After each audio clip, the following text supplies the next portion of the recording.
about that. It's kind of like Detroit. When Detroit fucking shut down, that's what's going to happen around here. That, like Snap-on, Hormel, like they're good jobs, but they're just there's only at a certain point, you know what I mean? Like they're North Dakota. That's a good example with the oil. Like the oil sprung up, so now there's jobs. They need people working at McDonald's, $20 an hour. Mm-hmm. Like once the oil dries up, that $20 an hour McDonald's job ain't $20 an hour either. Fuck no. They're going to be out of fucking business. Nobody has any. Yeah, nobody's going to have any money because nobody's going to be buying burgers. They can't afford to pay you $20 an hour to work at McDonald's. Fuck no. Have you heard about what's going on at Bago like the past few years? That place is like, I don't know. Nobody talks about it, but like I started there like 3-4 years ago, and I like to talk to older guys and see how the fuck shit's going on. Yeah. And in my area, there was like 30 welders when everybody started, and now there's probably 5 or 6, and everybody's like, no, it's always like this. It's always slow. And I'm like, no, this looks like the company's falling the fuck apart. Well, nobody's buying, let's be honest, like who's buying campers?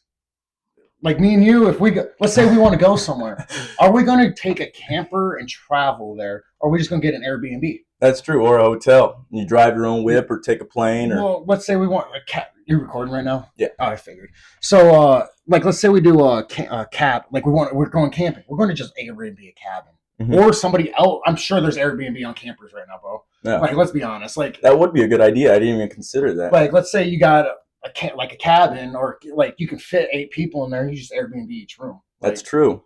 You got a camper, yeah, man. 4 beds in there, 4 people. Like a semi-trailer worth. Yeah, like think about like my grandparents built their camper. It's a semi-trailer. Mm-hmm. So, oh god, bro, that's pretty badass. It's actually like is that the same grandpa you were just talking about? Yeah, mm-hmm. Yeah. He raised me, man. I'm only a man because of that guy. If I'm half that man, I'm winning in life, man. Hell yeah, that's awesome. Yeah, like he was just telling me, we all got our own stories, but yeah, he built a camper out of a old semi-trailer. Originally, the one I grew up with when he had was an old race car trailer, and we could fit. Let me count. There's 1 family up there, 2. Those start out empty, 4, don't they?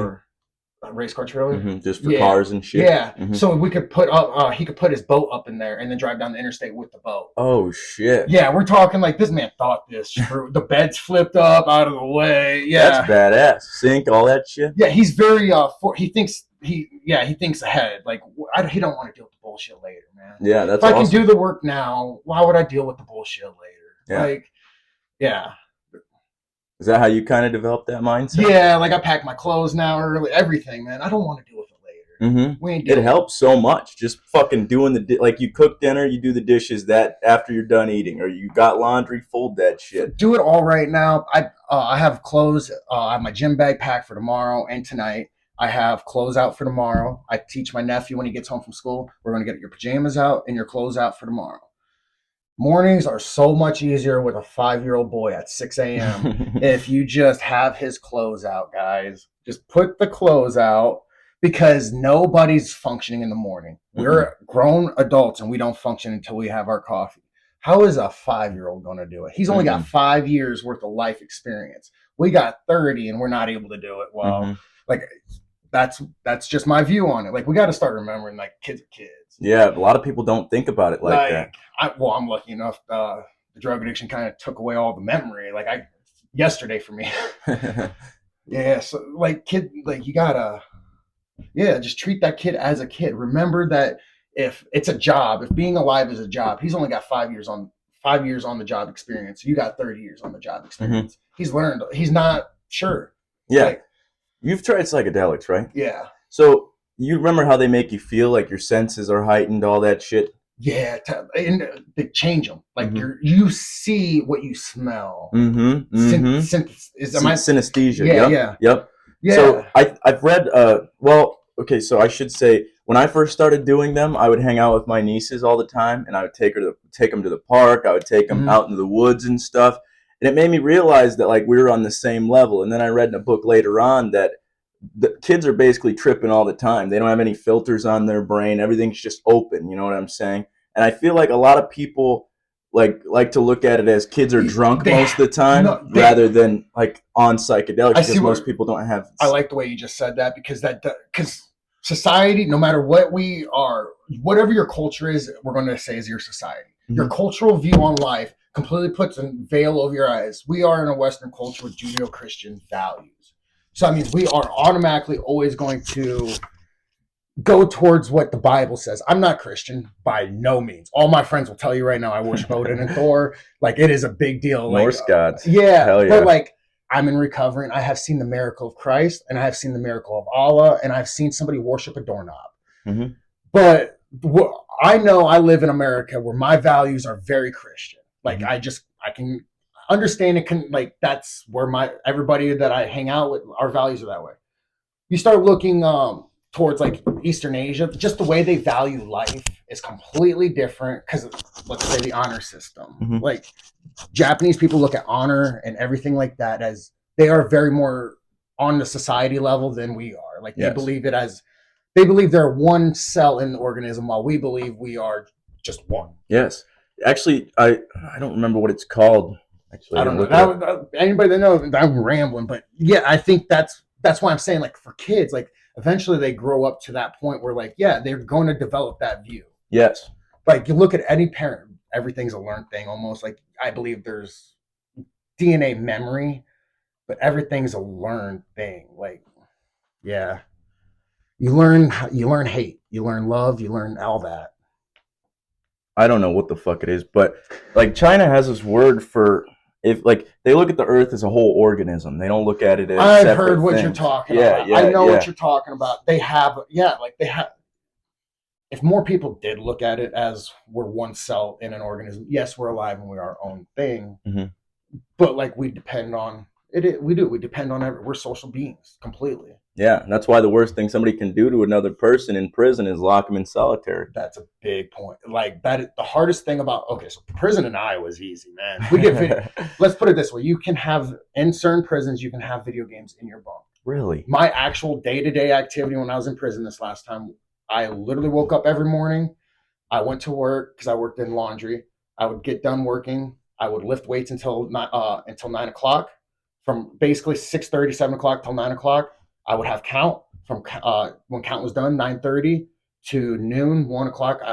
Noon was lunch, and then we'd have a count at 1. I played video games all day. That's fucking sick. From 4, and then I would go out after the 1 o'clock count, and I would play handball until 4 when we would have supper, and then I go to bed. 4 o'clock supper? In prison, yeah, because then you got count again. Like you got so many counts. Like that was, that's part of the whole. Like you got to get some money and like. Yeah, you're gonna need food later on because that ain't gonna fill you. Well, yeah, I'm getting up at 5 in the morning and stuff like that. So like I'm going to bed after that.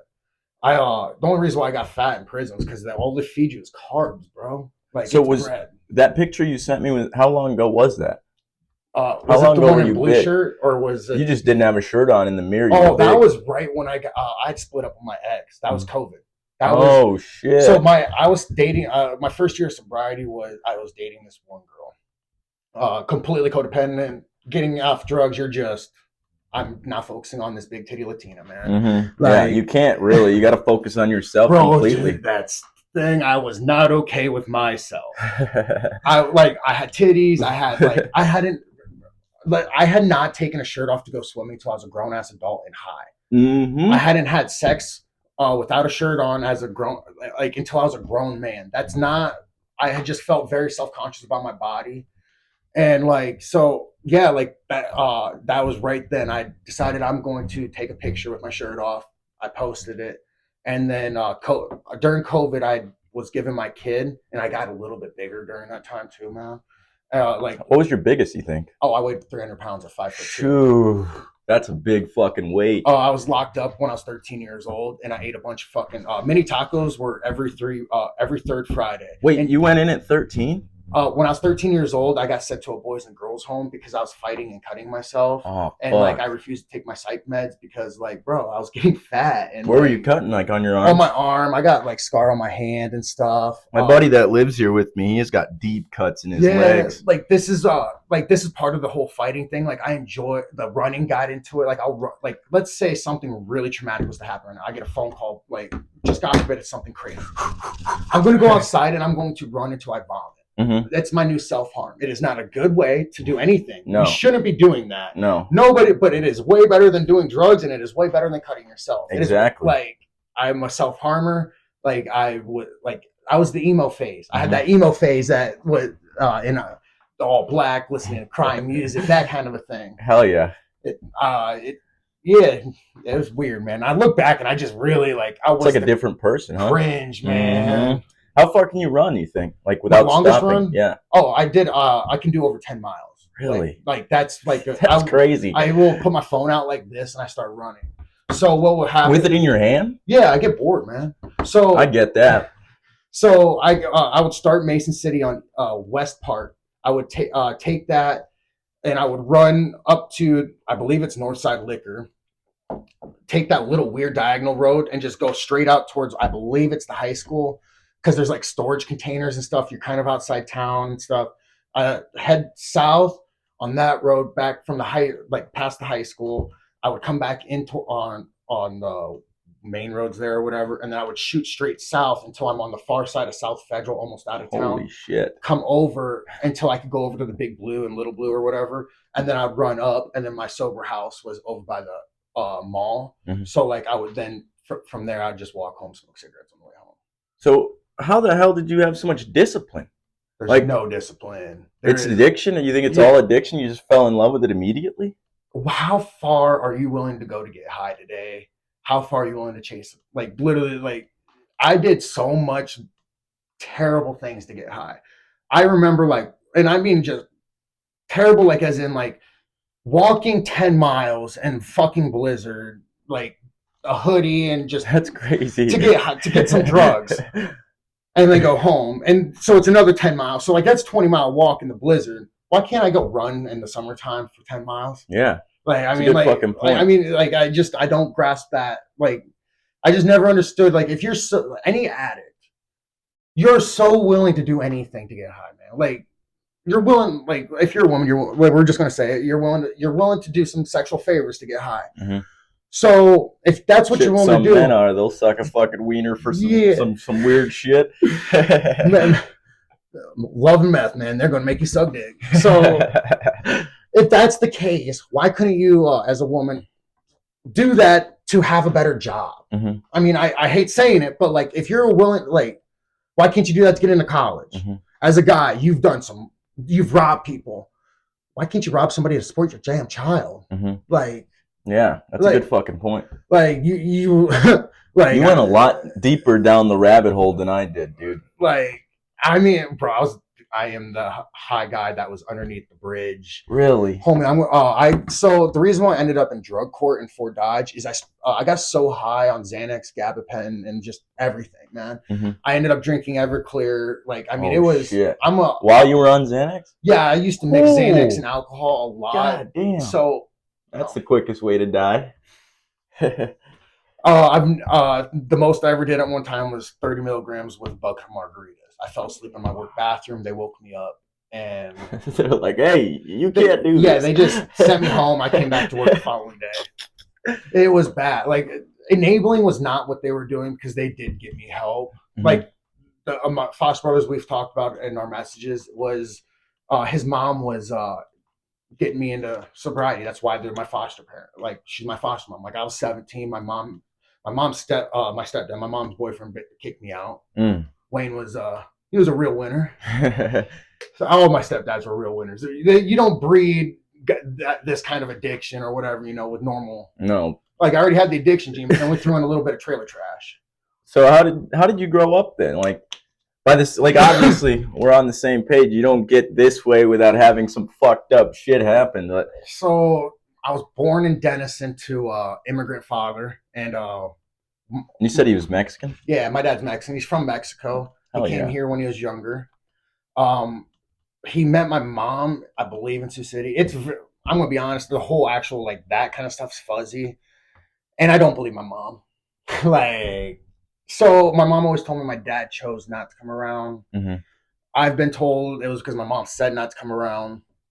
I don't know. I just know I have a crazy ass baby mama, and you know what I mean? I could see I could see it, and I could see where my mom didn't mean certain things being said, but I also know my mom has mental health issues. So yep, my mom's the exact same way. Yeah, I told you, she said a lot of fucked up shit, done a lot of fucked up shit. So I'm going to bring up some fucked up shit that ended up in therapy that my mom used to tell me. This is actually stuff that I've had to cry and deal with. She taught me to eat a banana the way you eat corn, and to eat corn the way you eat a banana. Why? She thought it was funny. Oh, shit. I didn't know she was like that. Baby showers is where everybody gets naked and gets in the shower to wash the baby. What the fuck? We put dead people in the ground again so that we can sprinkle Miracle Grow on them, and they are born again.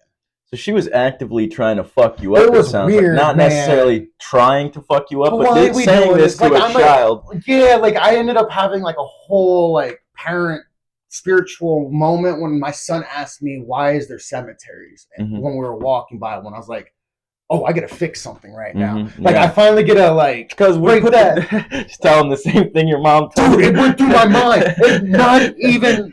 That's the craziest fucked up thing, dude. It went through my mind to say that to my son and to my nephew. And then I went, oh no, like I want to be better than that. Cause like that messed me up. So like I'm actively right now making the choice to not be like that. Yes. And this is where, even though I'm a financial wreck, psychological wreck, whatever, like, so is everybody. Yeah, we all have most Americans don't know how to deal with finances. I'm just happy. Like life couldn't be better. For me, my starting point might have been here. It might have been here. I don't know, man. Life's different for everybody. But I just know that I've gotten to here and I'm fucking happy with it. I can start seeing a finish line. Hell yeah. That's not something I've always been told is, do you think 5 years ago you'd be sitting here today? Fuck no. Fuck no. But here we are. And shit, man, like that's the one day at a time from anything. So you're asking me how the childhood went. Like that's a little glimpse into how. Yeah, I guess my dad was abusive. I can't say for sure. I mean, I kind of can, but that's not my place to say, I guess. You were a kid, or I was. Have you talked to him as sorry to interrupt. Oh no, I was talked to him as an adult. Oh yeah, I lived with him as an adult. My dad's gave me a place to live, do know a job. Him a little well. My cousin's trained at the box. Yeah, I've lived with him as I was a 16-year-old. I lived with him. That's part of the issues that I had. I moved to Fort Dodge when I was 16. You can't send a kid fighting and having mental issues to a bigger town with an immigrant father that doesn't speak English real well, and expect him to do well in a giant school, especially Fort Dodge. They had to take they took the stalls off our bathroom, like our shitters, because people were doing coke in the bathroom so much. Damn. And this isn't like we didn't have vapes back then, man. Like this is like 2012, 2010. In Mason, they took our stalls off because people were just ripping the doors off and ripping the dividers in between the urinals. So by the time I got to junior, senior year, there was fucking shit ton of cameras, security people walking around. The stalls, urinals were all right next to each other with no divisors. The stalls had fucking no doors on them. The mirrors were getting ripped off. Kids are getting wild nowadays. Dude, they are wild. Like the whole vaping thing for kids now has completely, like we've had to talk to some kids that, just, you don't need to be vaping, man. Like, I understand. Embrace tradition. Smoke a cigarette. Exactly. Do you smoke cigarettes? I vape. I smoke. I chew. You want a Zin? I'll take one, man. I would. I didn't want to offer to you and be like, fuck, I don't know what he's on or what he likes to do. So I actually was about to stop and buy a cigar. I got it. Bro, you're gonna have to open this. I bite my fingernails. No, you're good. There you go. Thank you. Yeah, no problem. I'm fucking packed these like it's goddamn candy. No, I love chewing.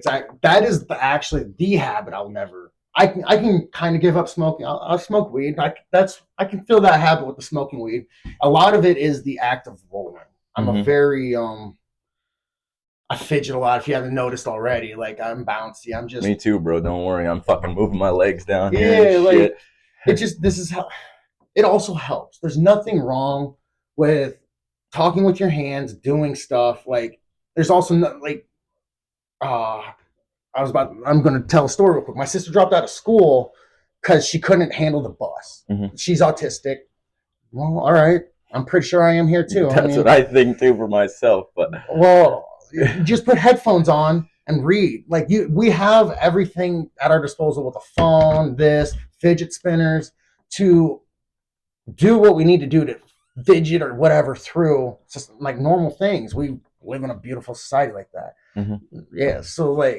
So I've just found, like you're saying, you got to learn, man. You got to learn as an adult what you need to do for your anxiety. Like 'cause putting my clothes out helps. Fidgeting helps. There's nothing wrong with that. I'm sorry, guys. Like people can get mad about it. Like it doesn't present right.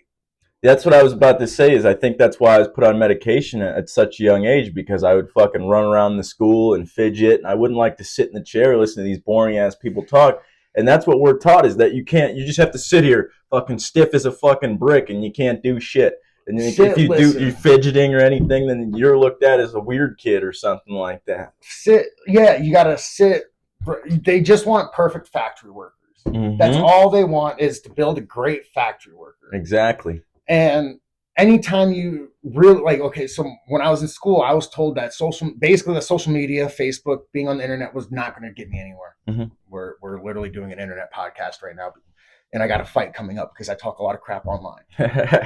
And that's another thing. Fighting is going to get you nowhere. I've been kicked out of school so many times for fighting. I sat in therapy because my mom wanted me in therapy because I love fighting so much. Martial arts movies.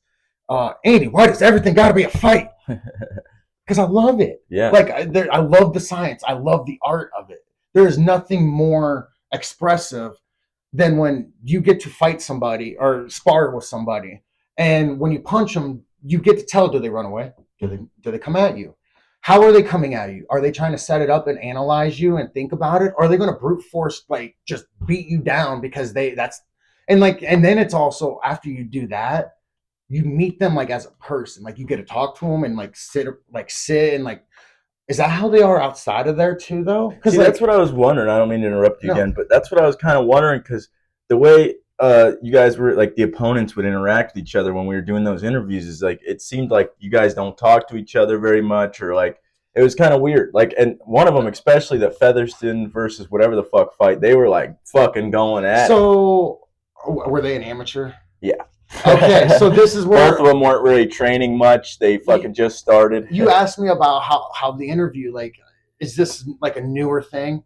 Darius is actually doing an amazing job with setting up amateurs with the ability to learn interview skills before they make it to pro. Because as a pro, I'm only like doing anything because fans want to see me do what I do. Like Sean Strickland's right. Like if it wasn't for the fans, I'd be in prison or in the trailer park cooking meth, man. My homie just said when I showed him your interview, he's like, he reminds me of Sean Strickland. my homie Greg, that's all they compare me to is a mini Sean. That's awesome. Sometimes. Do you see that as a compliment or as? Yeah, dude. He's when you come into recovery, you're supposed to find somebody that you want to be like. And you're supposed to copy them. Find a role model. A lot of us have terrible role models. That's why we're doing drugs. Like, look at all these fucking celebrities, dude. They're wasting fucking time and space on this planet. There is, and yeah, there's one.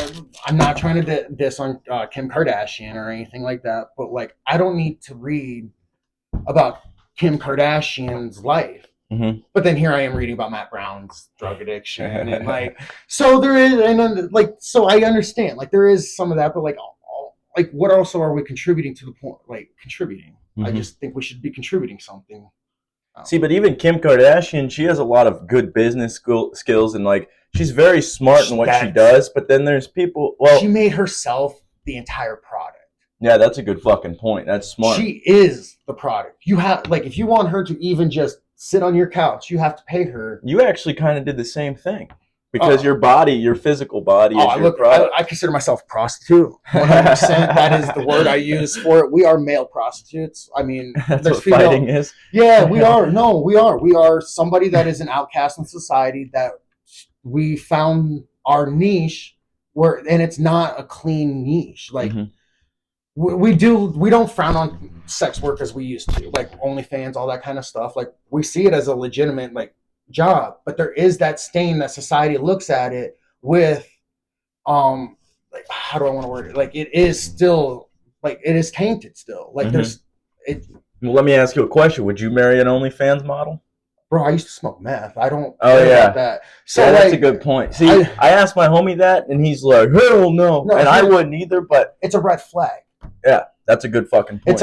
It is a red flag, just like how I used to smoke meth and how I fight in the cages. Mhm. That means that it is an overcomable thing, and like you just have to understand that I am looking at that as like, this is a red flag. Like, why did you do it? How are you like I'm going to have to hear stuff about this. Understand that, like, as a man, I'm going to have guys saying that kind of stuff to me that I seen your old lady's ass. Like, that's not like, as a man, that's not. I already want to punch people in the face, man. You want men to come up to me and say, he's seen my old lady naked. Is that what you want, woman? That's not going to go well. Yeah, that's not a point. smart, like, and I understand that. And that's also, I need to adapt as a man and not be always so hostile. So I get it. Do you get jealous, you think? That every woman that I have had will tell you I am insecure as hell. I have every insecurity, man. And because of that, though, I try to abide to theirs.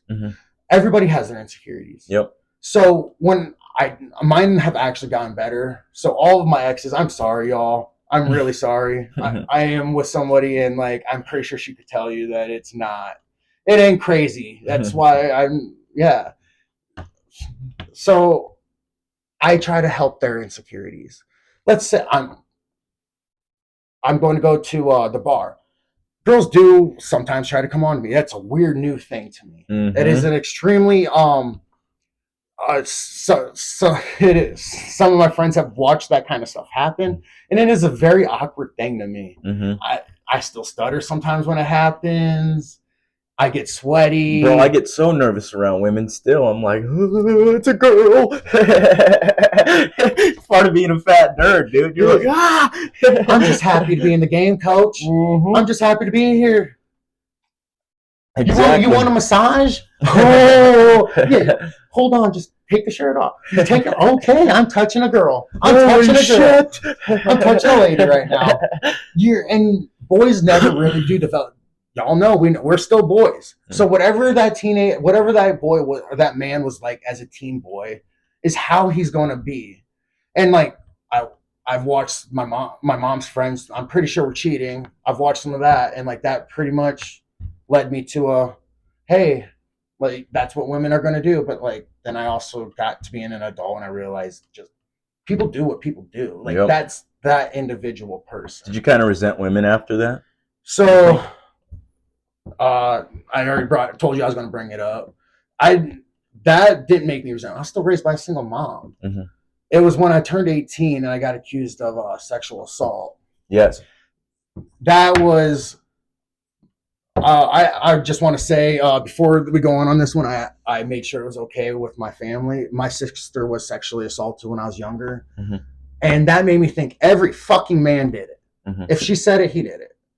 Then I went and I had that happen to me, and I spent 2 years of my life just in a fucking haze, man.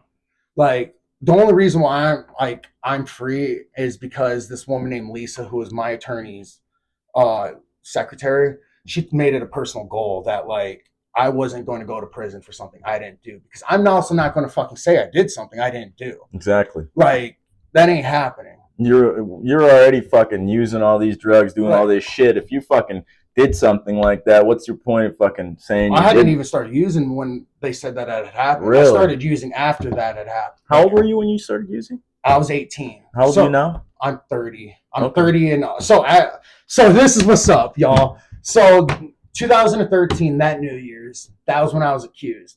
I turned 18 that 18th, and by that February, I want to say I was already going to like AA meetings. Damn. Like. So that's really what pushed you over. Like, bro, I never had a fun phase, y'all. Like, I never got to party, and like, it was like basically straight into addiction. Like, just we're escaping life now. And I feel the same way. I just didn't do it for as long, luckily. Like, from 18 to 24. Okay, so you had like what?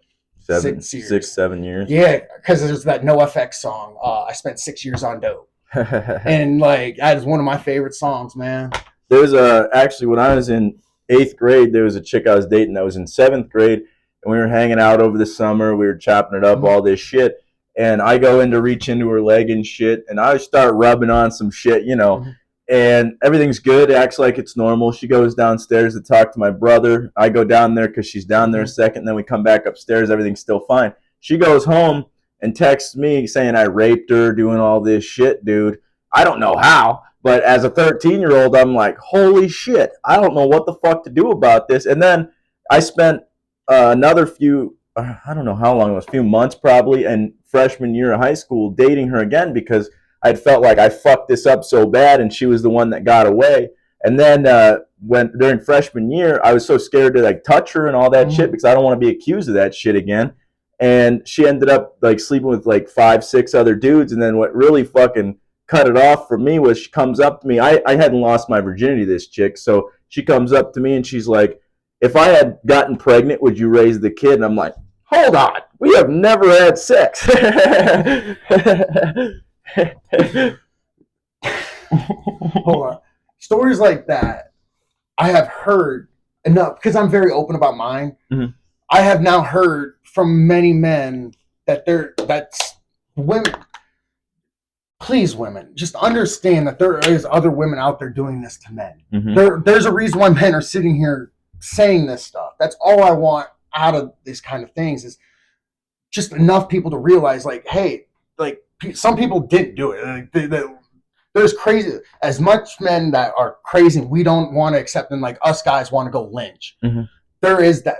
Women need to accept that there's women like that.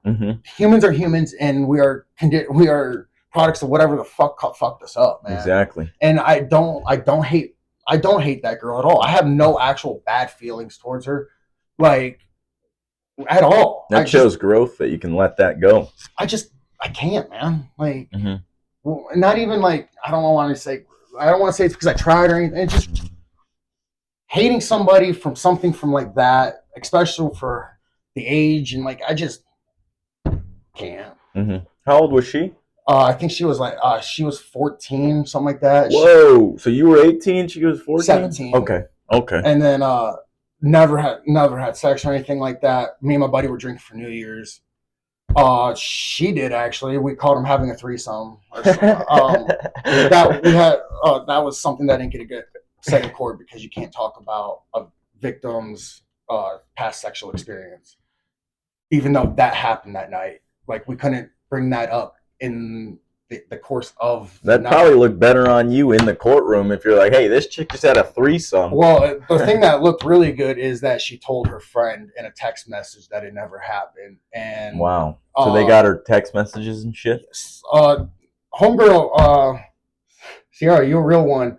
She came in and testified against her friend with the messages going, hey, like, this is not okay. Like, these guys didn't do it. That's a real fucking G right there. Like, to this day, I will send her a random snap going, I appreciate you. Like, you gave me this second chance at life. Hell yeah. I think it should be a fucking crime to, like, falsely accuse somebody like that. I can't even fathom in my brain why you would do that to somebody. I don't think they fully realize the ramifications. And she texted a guy, or text him saying, I was raped. Her mom had grounded her and took her phone. Went straight to the cops. So she was just trying to like be man, some crazy like. That's why I'm like I can't. I've done some crazy things in relationships. That's why I can't like. You know what I mean? Like I can't hate you for being crazy in a relationship when you're a teenager. Yeah. I've done some crazy ass shit in a relationship. Kids are dumb as fuck. Yeah. I thought I was smart as a kid, and I'm still dumb as shit. My oldest, like I told you in our interview for the fight, man, was my son's sisters are 14 and 12. They're teens. They don't. I love you guys, man, but I was 14 too. I told you, I got locked up at 13.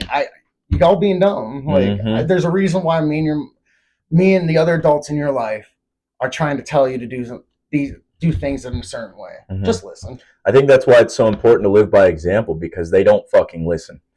They do their own thing regardless of what the fuck. Monkey gonna do. You gotta live your life and if you're gonna do something that you beat your child's ass over, don't do it. Yeah, that's a pretty good way to double check something. Mm-hmm. Just don't do it. Well, I don't want to call my sister out, but a lot of the time, my nieces and nephews will be yelling and fucking around, screaming like kids are, and then she'll yell at them to stop yelling. And it's like, hey, you're yelling at them to stop yelling. You realize that it's a circle. You're not really teaching them anything here. Yeah. I have to say, me and my sister, but my sister's corrects me too.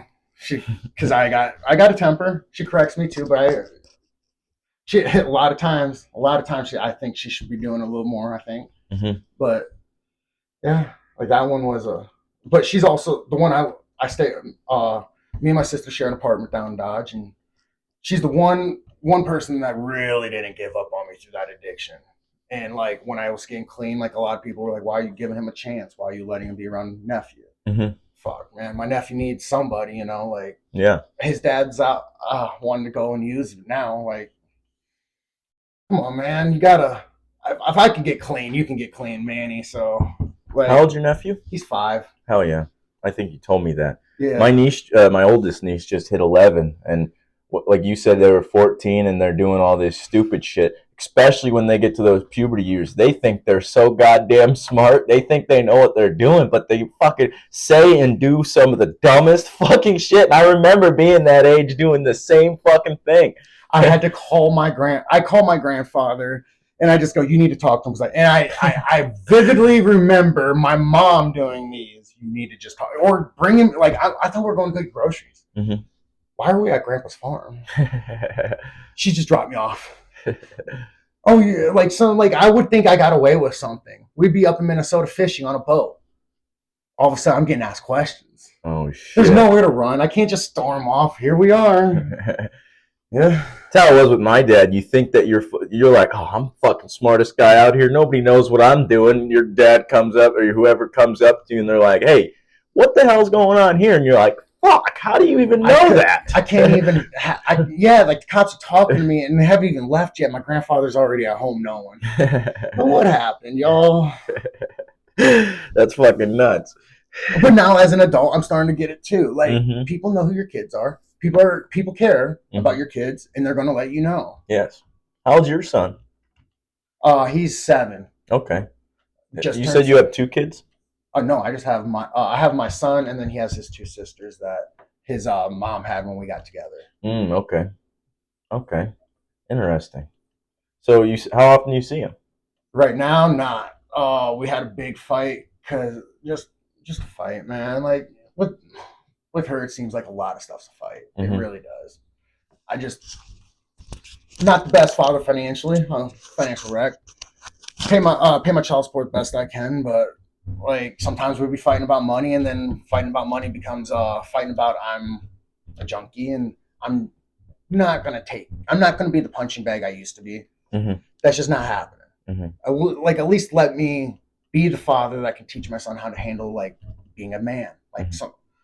Like you sometimes just want to hit something. Like, that's okay, man. Especially as men and little boys, little boys are all fucking emotion, no controls over it. That's it. Looking back, I don't think I was necessarily as bipolar or any of those issues.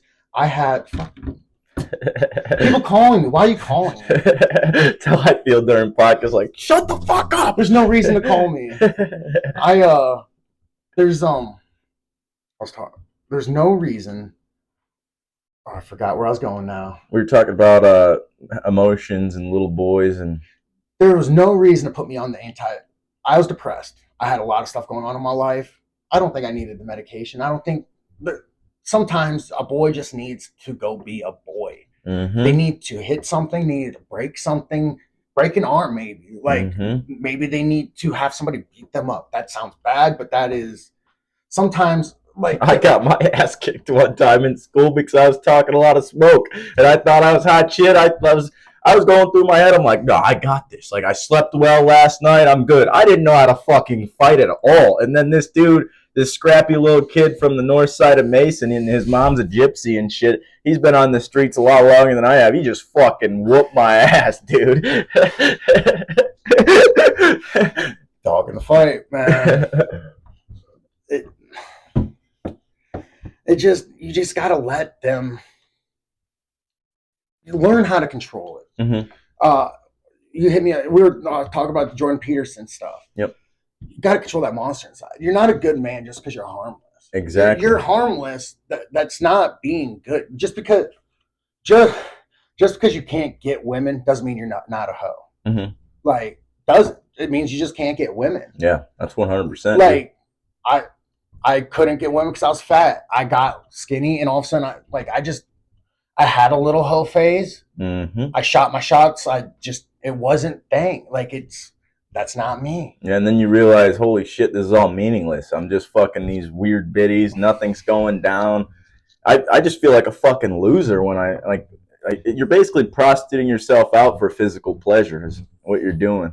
Yeah, you're seeking that affection. Mm-hmm. You really you're craving that affection that you wish you could have gotten earlier, and then it becomes. I've met some guys. It's a revenge thing too. Oh, yep. It becomes I did that a couple times. That's where the big biddies came in.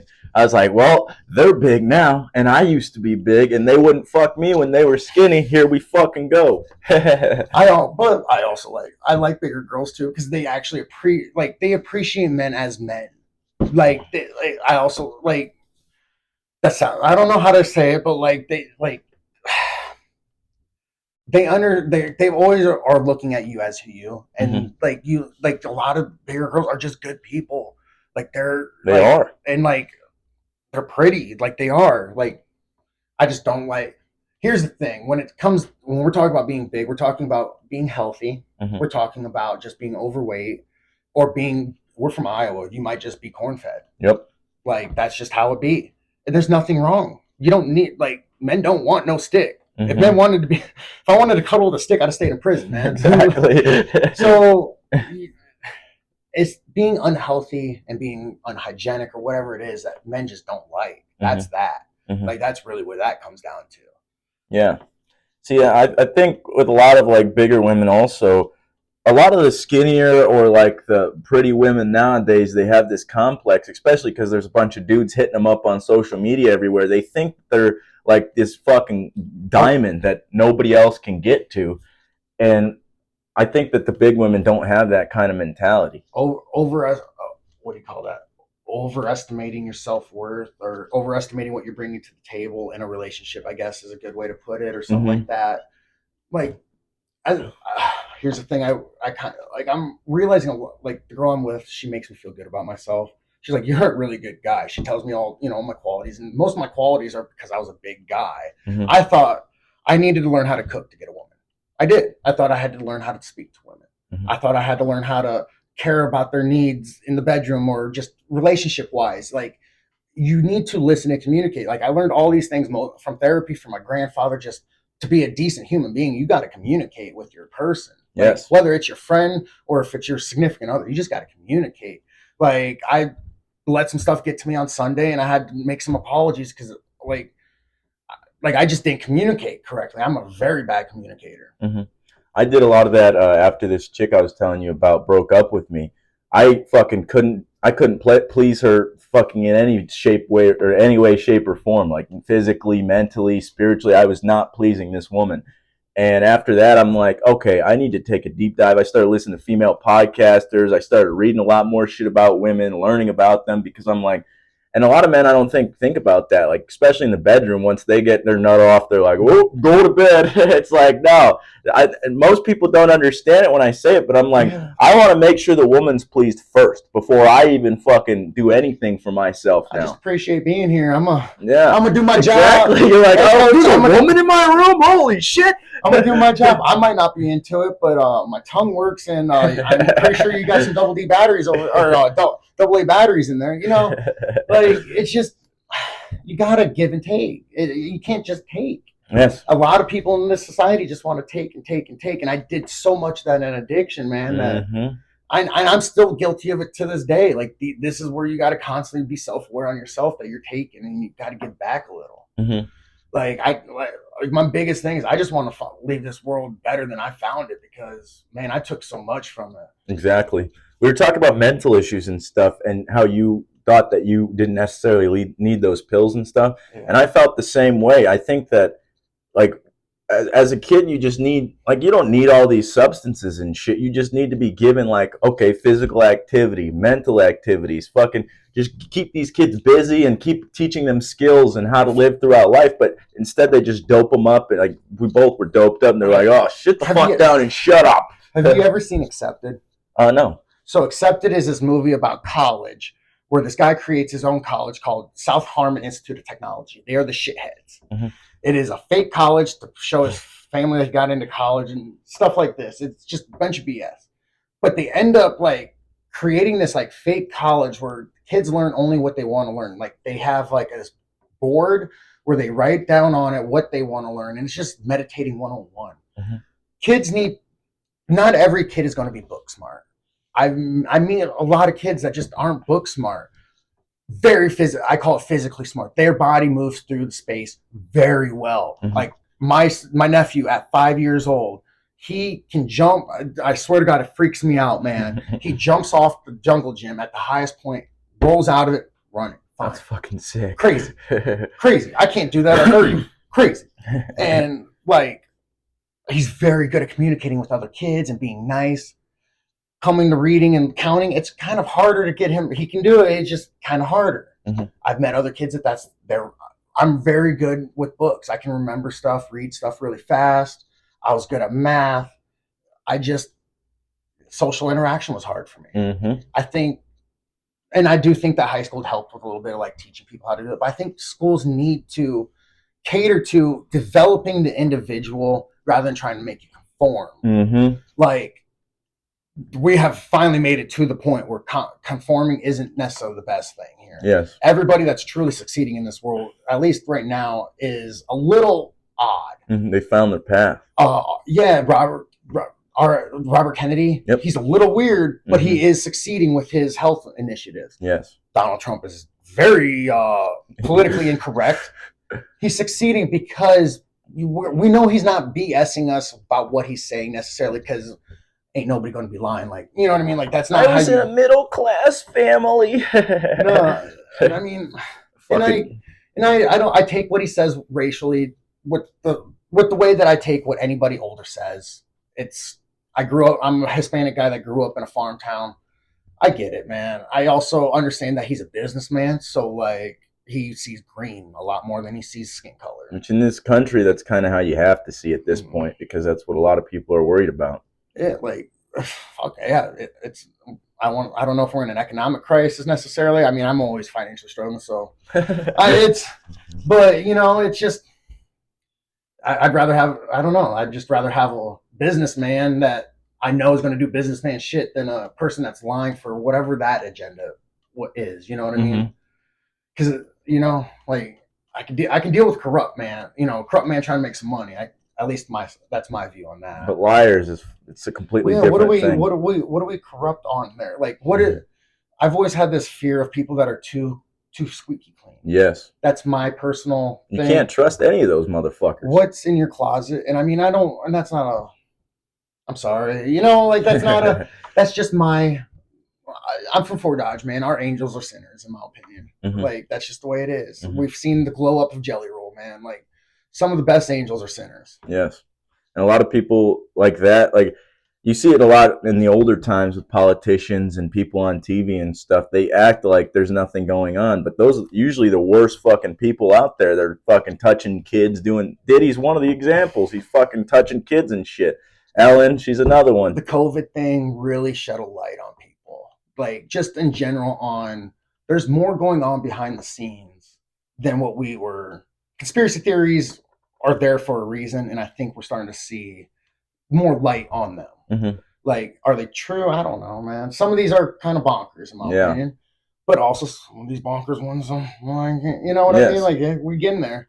It's hard to tell what's true nowadays, but I think it's the best to keep an open mind, because if you don't, then if you keep your mind in this small little box, then you're not like, even if this conspiracy, like, oh, this guy's fucking out here doing this weird shit, even if it looks like it's fake, it's like, maybe he is, maybe he's not. Keep your open mind. How long was it a joke about Catholic pastors molesting kids before it became a thing? Yep. Like, it was, like, I mean, I remember as a kid, this was like a giant joke. Really? Like, when I was I remember because we delivered papers and we had delivered papers around the Catholic Church. My mom used to make jokes about the Catholic priest touching kids, and I'm just like, they're jokes. They're the priest and the rabbi jokes. Like whatever, you know. Like it wasn't nothing. Like it was like the Jews have long noses. Jews pick up money. It's not necessarily a real thing. Like I thought it was a joke. Mm-hmm. Okay, this is not a joke, guys. This is a real thing. Mm-hmm. The kids going missing at Disneyland. That's a real thing. I didn't hear about that. I guess there's I didn't get. I'm not well read on it. I just know that I guess there's this giant thing about these. Like a lot of kids go missing at Disneyland. Wow. Yeah. I'm gonna look it up. Yeah. It's I wish I could think of it was a Joe Rogan podcast about it, but yeah, it was like they were talking about like kids going missing and like all the bad kids would take them to this island. It was getting tied in with the Epstein, is what I mean, and it's a whole conspiracy theory about Disney and Epstein. These kids, the kids that were going missing at Disneyland, were ending up at Epstein's or something like that. And like, but there is this large amount of kids going missing at Disneyland, so that's just, you know, that's interesting. That'd be probably the best place to take children from. They fucking wander away from their parents, and you just pick them up real quick. The bad kids that just keep not listening to their parents. If they're not listening to their parents, you know they're gonna, you know, like as a parent you have to be worried, man. Like, and that's where a lot of that comes from.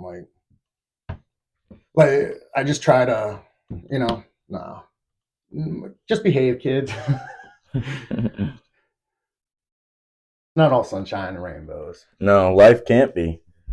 People want it to be, and I think what I like, the reason I talk about discipline and shit so much is because I think that I was one of them. We're so comfortable as a society that I think people look at any form of discomfort as bad. Like, oh, I got to go outside my comfort zone now, and they don't want to, and they just stay in this little box their entire life. We want to sit in the AC. We want to have the heat on. Mm-hmm. Nobody will. Yeah, like, okay, I'm willing to walk anywhere. I know so many people that if they can't get a car ride somewhere, they're not going. Yep. Like, they're not going. What? I will walk anywhere, man. And I don't want to say that's discipline because I enjoy it, but like it helps with cutting weight. Mm-hmm. It helped like going to the gym in the morning, man. Sometimes that's what starts my day off good. Like, and I don't want to do it. There's a lot of days I ain't want to do it. Exactly. But you have to. We doing it. It's like medicine. Nobody wants to take fucking medicine, but you want to get better and you want to be healthy again, so you do it. Just no. I'm trying to think. I'm trying to think of a good thing to say on the discomfort thing. Like, I have not had anything good come out of me just being comfortable every day. Like, that has never been a good thing. Like, being in the gym, you get stronger when the weight's too much. You grow the most when you're sparring somebody that's beating you up a little bit. I mean, yeah, no, everything comes from discomfort. It's just learning, man. You got to learn something that you got to always jump into the deep end, man. That's the good way to do it, almost. You want to learn a language. A lot of the best times to learn a language is just embrace it. Like, immerse yourself. I feel like a lot of people don't like to learn anymore. And I think people look at high school as the education you're supposed to come and receive, but I look at just life in general. Like, high school is just the tiniest part of the education. We're supposed to be getting education throughout life and learning and improving, and people just stop dead in their tracks. Like, at Bago, I meet a lot of 70-year-old, 67-year-old men or women that are... They don't even make it to the high school level, man. No. It seems like they just cut off their education. You're talking to a child, basically. Yeah, you should always be trying to learn. Mm-hmm. I'm always trying to learn something about history. Those that don't know their history are doomed to repeat it. Mm-hmm. Like, it really is. That's how that one goes. That's how that goes. You want to be better. You want to be better financially. You do have to know math, or you have to find somebody that does. And now you have to step outside your comfort zone and learn how to. How do I want to word it? Interview like an accountant. You know what I mean? Like, you have to learn how to build a team around yourself. Like, how to figure out how to have the people in your corner that you need to have in your corner to succeed too. Mm-hmm. Like, you know damn well, especially being an addict, what kind of people you start to surround yourself when you're using these substances, and that's Pity just a fuck. parties. Yep, yep. You're just fucking Pity in parties it. with no goals, man. Yep, yep. And those people are not going to get anywhere. I fucking knew this kid. Uh, he was heavily into like Xanax and muscle relaxers, and that's where I got most of my shit from. And this one time I took acid, and I was fine until the chick that I was talking about left my house, and then it felt like the tether to reality left, and then I just started freaking out. And so I that was the first time I ever snuck out, and I snuck to this guy's house, and he ended up snorting muscle relaxers and falling asleep. And I'm just looking at him on acid. I'm like, Jesus Christ, my friend is fucking killing himself right here. It makes me feel fucking awful. And then I was just sitting by myself, like, okay, I could go home and do this. And I'm just looking at two basically dead bodies because they just snorted muscle relaxers. I'm like, I don't need to be here and doing this shit no more. And this, I'm sorry to interrupt you, but this guy hit me up about a year ago, and he's like, because I owe him $300 because he kept every time I would go to pay this guy. What it started it was I got 8 ounces of wax, and I didn't know how much wax cost at the time, so he charged me $40 all the way up, and there would be these women who would come in and he would cut them deals immediately, but I was supposed to be his friend and he would never cut me a deal. So I smoked that eight ounce, or not 8 ounces, but it was 8 grams in like fucking a week, dude. I smoked it quick, and then I was in debt, and then I would go into debt with my other homie because I fucking couldn't go through him anymore. And so every time I would go to pay this guy, he'd be like, "Oh, I got this," and I had no like discipline or like it was just impulse. I was like, "Oh fuck yeah, give me that." And then he hit me up like a year ago, and he's like, "Hey, bro, if you want, I want to be friends again. When are you gonna pay me my $300?" I was like, "What the fuck?" I was like, "You're still worried about $300 after like 3 years, dude? I think you got bigger problems than just fucking $300." And he was still doing the same shit. That dude looks rough as fuck now. Man, I got some friends I just wish would clean up because I love y'all, man. I am watching y'all like I miss my friends, man. And we're not friends really, I guess, anymore because we were friends in high school, like that before the drugs. Because I didn't really start using until I was 18. Like so, we were friends. I just I can't be around you, whether or not we use together. Like that's the thing I found out also is whether or not we use together. I don't want to be around it. Like whether like I because like I just don't like I don't want to be around that life that the heart racing doesn't like because what are you on? Like, why are you freaking out? Like, I don't, you're very unpredictable. I don't want that in my life. It's kind of the vibe I got from you. I don't know how much caffeine and shit you drank, but I'm like, this guy's just as hyped up as I usually am. I'm drinking water, Joe. Oh, that makes sense. Like, yeah. I had an energy drink on the way. Like, I'm a caffeine junkie, man. Like, that's, I actually went to a meeting before this where they'd be drinking coffee and stuff. So, you know, like, that's, I can't quit caffeine nicotine, man. That's it. I to be honest, I wondered if you were still on shit when I was interviewing you because I'm like, this guy seems like because like the pharmaceutical meth I was on, it kind of built my brain and made me this way. I feel like, and I feel like you're the same way where you're just constantly hyped up and anxious and perma-geek. Yep, exactly. It's a word like we talk about stoners that are perma-baked. I think perma-geek becomes a thing, whether or not I really be on caffeine. As long as I'm not relatively depressed, I'm going to be kind of hyper. That's just people say I'm ADHD. Some say it's my manic depression. I'm just me. That's what I'm saying. I feel like it's just different brain wiring. That's why I don't really fall into the idea that we need medicine for this or that. And I feel like I don't. You said you found God, right? Gods, yeah. Yeah, whatever the hell. Yeah, I found spirituality. Something higher than yourself. Yeah. And I feel like instead of using the things that nature has given us and that higher power has given us, we have I think that's the difference between our society and like ancient Egypt is that they went down a more natural path. They were actually the Egyptian paradox too, man. What's when that? It comes to the diet. So the Egyptian paradox is the Egyptians ate very low meat, very high fruits, vegetables, and bread. But a lot of them had problems with like insulin and with like osteoporosis and is that the word for bone decay? Yeah. And like heart attacks, like they had a lot of heart issues and stuff like that. Like it's called the Egyptian paradox. You guys are supposed to have like healthy diets, but like you're showing signs that what we show. I didn't know that. Like that's the only thing I had to say about but I do think like their spirituality thing is right. I think living closer to nature is the correct way we should live.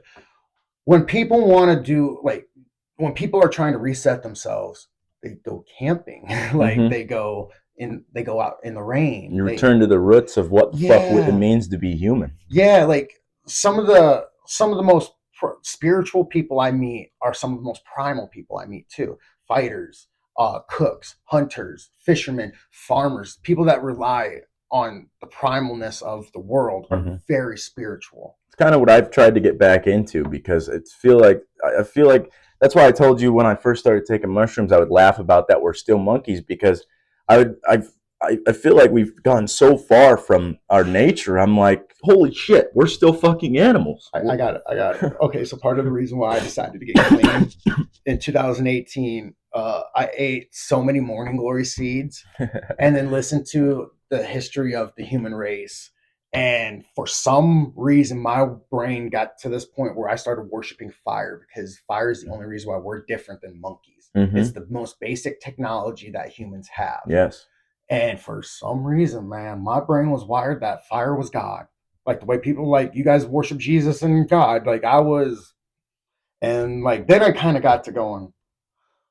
We might need to lay off some drugs here. Like, Yeah.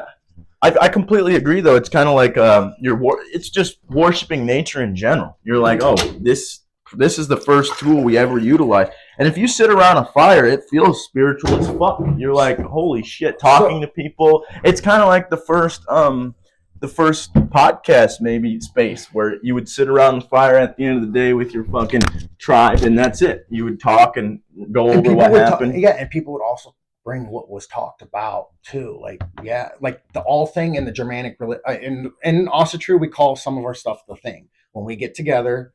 We Iceland's parliament is still called the all thing. It is when the men, women, whatever, get together and we talk about the issues going on and like settle disputes, Mm-hmm. congratulate somebody. That's yeah, like we got to get together and just do that. It's really what made me fall in love with podcasts is we don't fucking talk like this anymore. Nobody talks like this. Joe Rogan's big thing, the news thing, it's all cut sound bites like TikTok, everything like that. And like, and for the political campaign this year, we've seen that podcast really did it because like you can't bullshit for more than 10 minutes. You can't bullshit for 5 minutes. Like at a certain point, like you can't. We've seen it with the John Jones. You can't BS too long. Like Exactly. there's only so many things that you can like talking points and things that were written up and thought of beforehand before you're just You have nothing. yeah, we're here talking, man. Yep. Like, Yep. Fuck, what was I gonna say? Shit. Um Yeah, that's why I don't cut up my podcasts.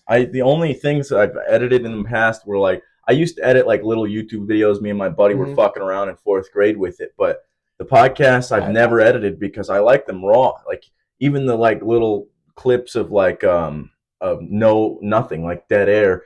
You're still getting like a full conversation, and you can't bullshit that. Like I don't like that. Even like just a little clip in there, it feels like oh I'm lying now because I cut some out and like even you look at Joe's earlier ones where they're trying to get the sound to work or something to work. Some of mm-hmm. that is very good. You know what I mean? Like my opinion. Like Even some of the newer ones, they've had camera issues or mic issues. There's always some problem. Well, not necessarily always, but there's gonna be problems and shit that you can't plan for, and you're gonna have to adapt to, and you gotta figure it out. You know. I want to do like a fight companion Mm-hmm. because me and my friends we can't watch fights. Which by the way, I want to shout out my brother. Oh my god, I gotta look it up, y'all. I want to give a shout out to my brother's Twitch stream because he gave me the real motivation that I need to be doing this. I'm gonna piss quick. Yeah, you gotta go check out my brother on Twitch on Silent Sleeps, and you gotta go check out my boy Fly G on Instagram. Get his personal training certificate. Have him come hook y'all up. And my boy Light Skin MMA, he's gonna be fighting in March. Go get their Instagrams, man. But man, anybody else I can shout out? My grandparents wouldn't be here without them. Southside Martial Arts and the Fort Dodge Boxing Club. Y'all have really kept me who I need to be.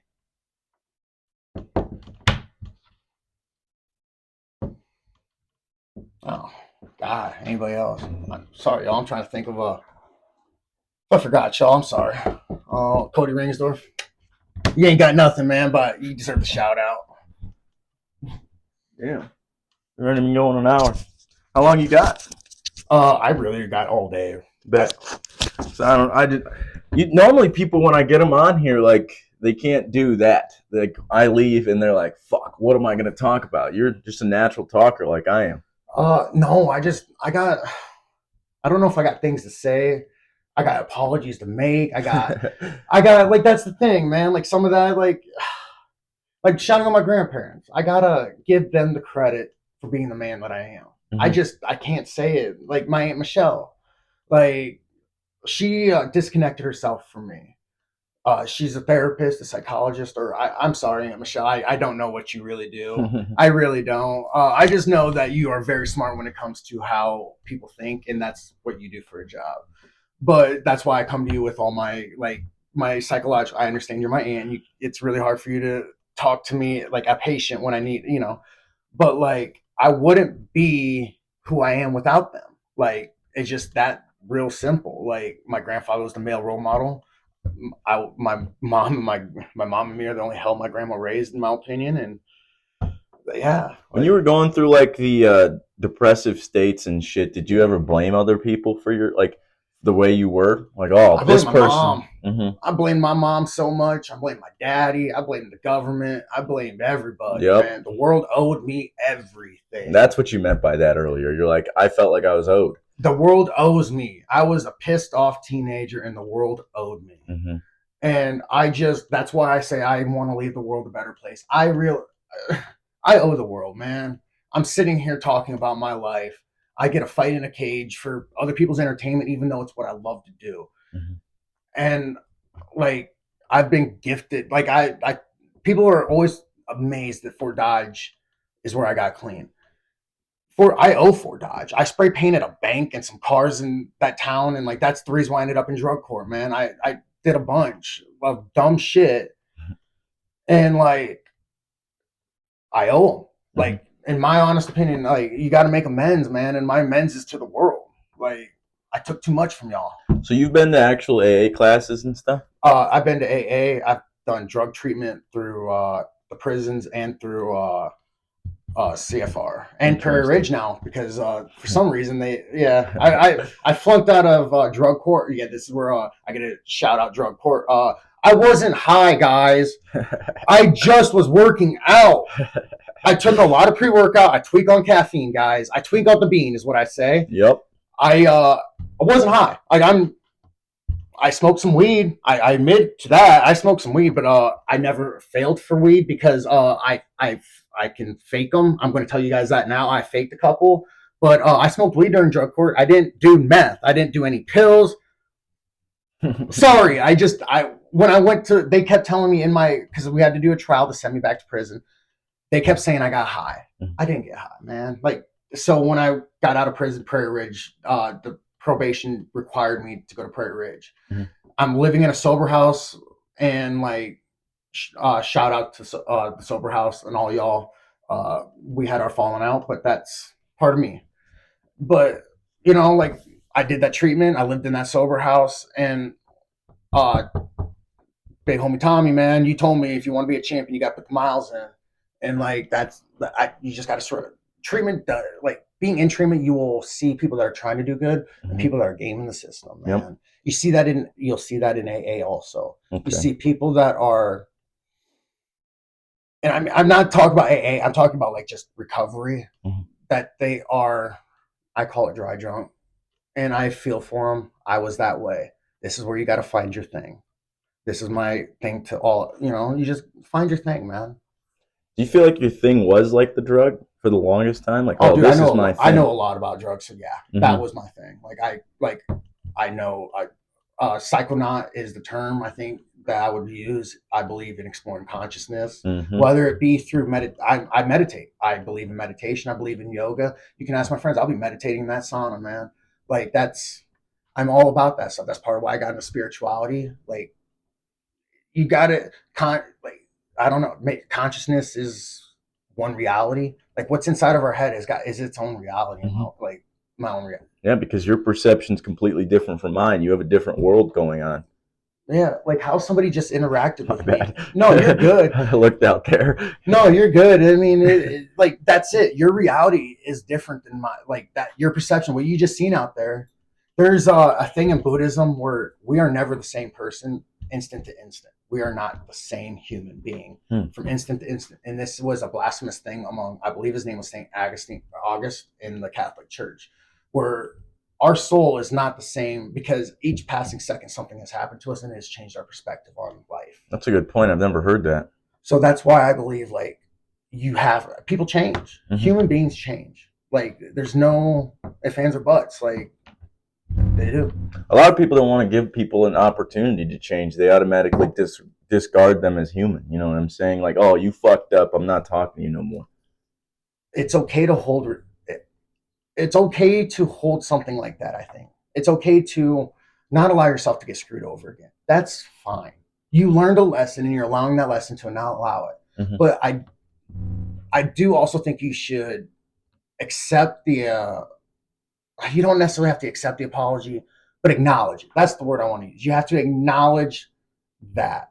That's just my big, like, at least acknowledge the effort. That's the end of the change. Like, because this is something I've been thinking about. At what age is it too old to get sober or clean? Because we always say it's never too late. But at what point is a guy at 75 years old getting clean after he's destroyed his grandchildren and his children's lives? And good fucking point. Is that too late? Like, is it, like, I mean, do you have, like, and I don't want to tell anybody that it's too late. It's not too late to start anything. There's a guy that comes into the gym and trains kickboxing, and he's a little bit older, and I don't think anybody should ever. He keeps up with us. Like, I'm sure as I'm getting older, I understand that the following day it's a little rougher.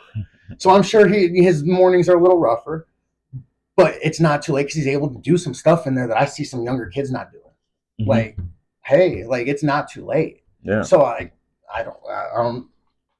guess at 75, man, get clean. There's a bathroom back there. No, you're good. This is my.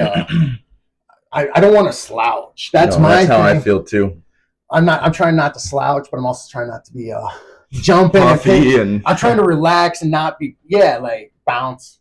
Because I noticed once I started kind of relaxing, I was talking a little more, fluid, and I'm trying not. This is where the change is coming in. I'm trying to speak a little more clean and concise because a lot of things I say get taken out of context, or it represents me in a way that I don't think a lot of people should be seeing me. That's why I was more than happy to jump on this opportunity to actually speak. I post a lot of BS on Facebook. My Facebook is a shit posting account. I just do it under my own name. I openly am trolling. There's some things I'd be posting on there that I don't believe in. 100%. There is some stuff on there that I'm just saying, man. Like, I do that on Snapchat. What is wrong with men just saying stuff? This is the Trump. I'm not saying you should degrade women, but because I have daughters, I have a mom. Don't degrade women, but at the same time, women can stare at sweatpants, gray sweatpants. We all know that's a thing. Why can they be talking? But like, we can't stare at a rat. Yep. Why can't we be like, yo, check out that? Like, we're animals. We used to be all naked. I'm just like, so what?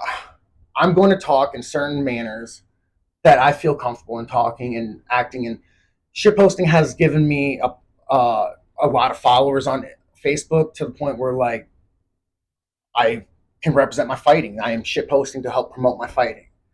I'm a lot smarter than I let y'all believe, in my opinion. It's actually a lot better, in my opinion, because people treated me like I was retarded in school a lot, and basically my whole life. But you know that you're not. That's what's fucking power. Shout out Tate McCurry. Do you remember taking maps testing on computers and stuff like iTEDs? Okay, I scored 99 percentile, everything, all math. He literally is looking at my stuff and going, BeanDip, you are the Dumbest smart guy I know. Mr. Allers, man, sorry I slept through your class, and I got drunk a lot in your class also. Yeah, man, like I passed that geometry. I literally passed the entire class and never was awake or so. That's amazing that you were good at geometry. That's where my math skills fell. I took trig. I took calc. I failed algebra 2 like 3 times. I just don't go to class. I just didn't care. I dropped out of school with 1 credit left because you're not going to tell me to read a country western book in English class. Just let me read a different book, guys. I dropped out of school because I'm not reading a country western. I don't even watch country westerns. I won't play a game. I don't watch anime. I haven't watched Cowboy Bebop because it's a country western in space. And I like anime. I love Samurai Champloo. Like, I'm sorry.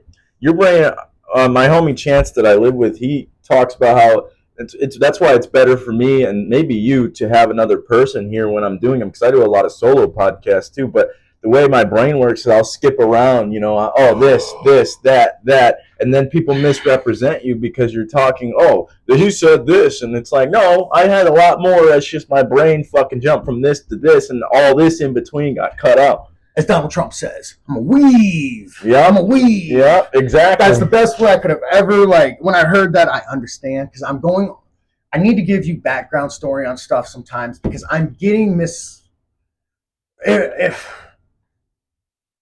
if people didn't understand about my sister, they would have thought that when I get really upset about women falsehood, I'm not coming from I always say the best way I can ever represent stuff for racism is I'm half Mexican, half white. I see both sides of the fence. I get why I see a lot of things from both sides. I'm going to and sometimes I understand that I'm wrong. There is times I'm wrong. I was wrong for doing drugs for a long time. I can accept that now. I thought I was a teenager, man. I thought I was fucking right about everything.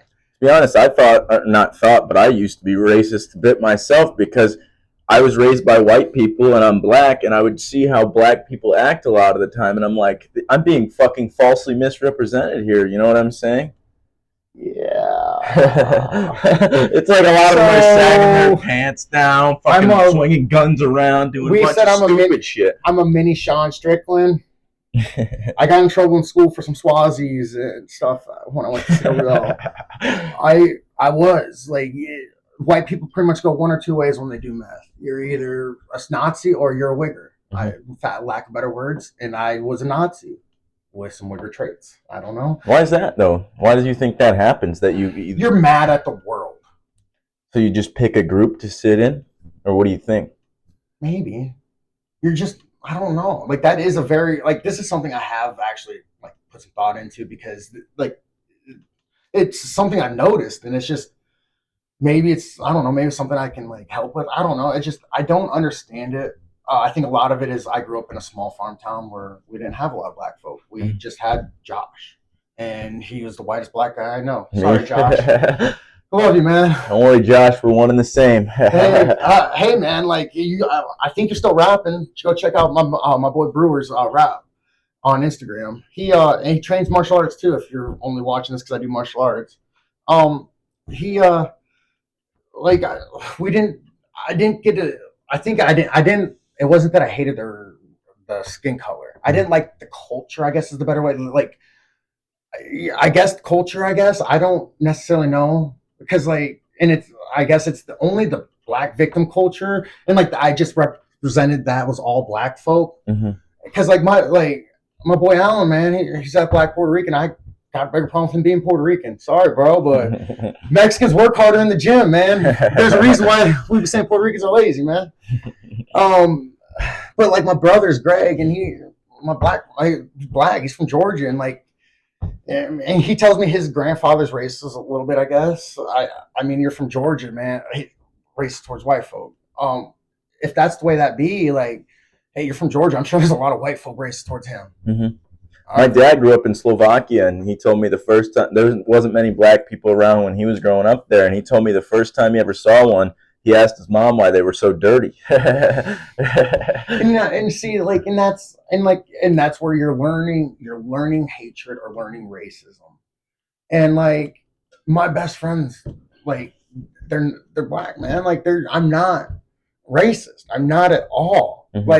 they're the two guys that literally tell me to my face when I'm being dumb, when I'm being a little crybaby bitch. Yep. Like when I'm fucking up, man. Like when I need a roof over my head, they got me too. When I'm doing good, they got me. When I'm doing bad, they're gonna fucking let me know.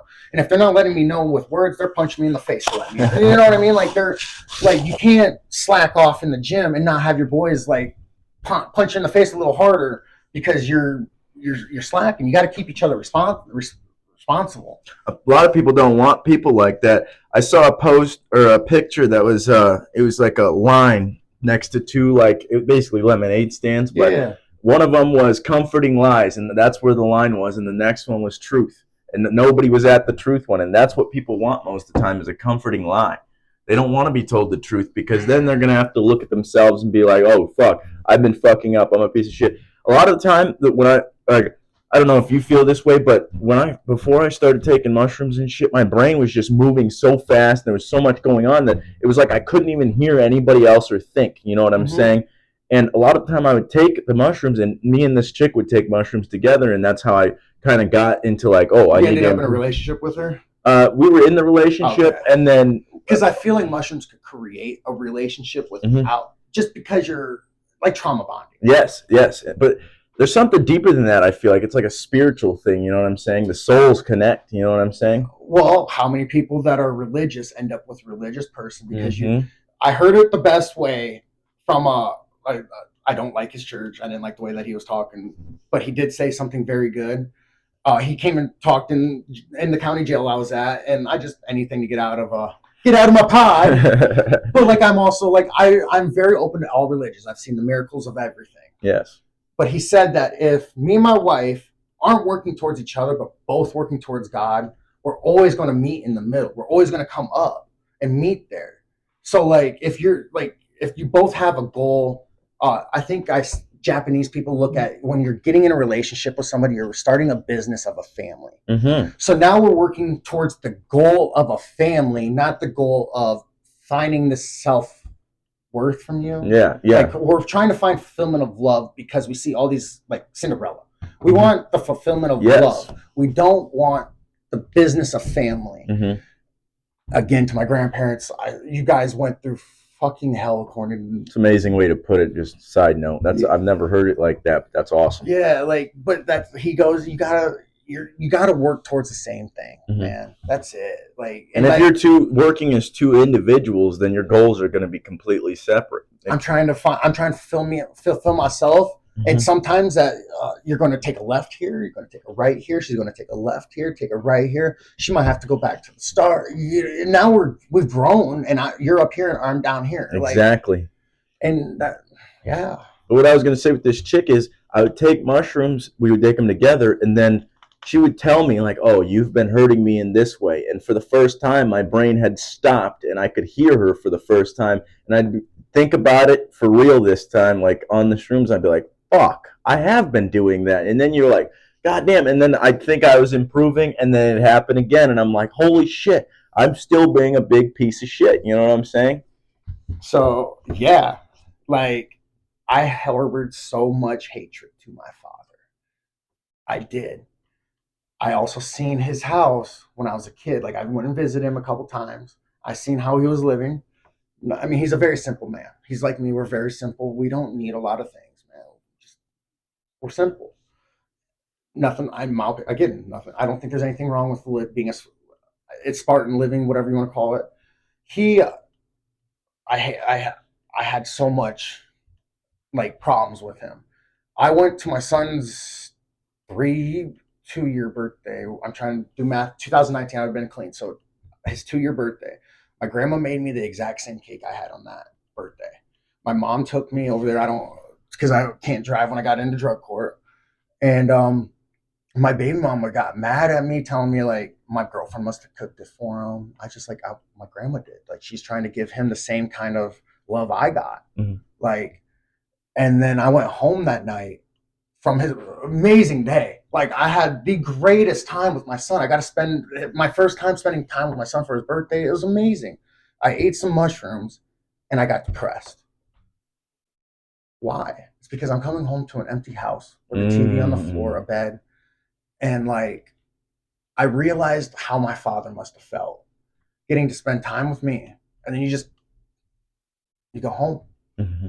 You're clocking out. Like, it feels like you're clocking out as a father. Mm-hmm. No father wants to feel like he clocks out. Hell no. This is a full, like, the only reason why I have my phone like that, like, in case there's an emergency, like, I need to know. Like, and this is where I want to state, like, with the baby moms, don't block your baby daddy. I understand y'all be fighting, but like, if something happens to that kid, that man wants to know. Mm-hmm. He is, it crushes fathers. We want to be protectors, and if we can't even know now, like, whether something's happening or not, we're not able to do our job, Mm-hmm. and that's crushing us. See, you sound like a really good dad just the way you think about it. Fucking shit, dad. Well, obviously physically, but the way you're trying to be good for him and do all these things, and you're trying to at least be in his life and shit like that. I don't understand fathers that leave their kids or have a bunch of kids and then they're not being responsible for them. You know what I'm saying? Do you want to fight them? Yeah, exactly. It's like that. No, like, as like, no, I want, like, right now, like, I want to fight. Like, I like men like that. I want to fight. Mm-hmm. Like, we go outside to the parking lot. We go do it in a cornfield. What's up? Like, okay, this is where I got to remember. I got to talk a little better. Like, this is where I'm like, I do get to a certain point where, like, that pissed off teenager comes back. Me too. Because I feel for that kid. Like, don't be that dad. Side note, but that's a literal trauma.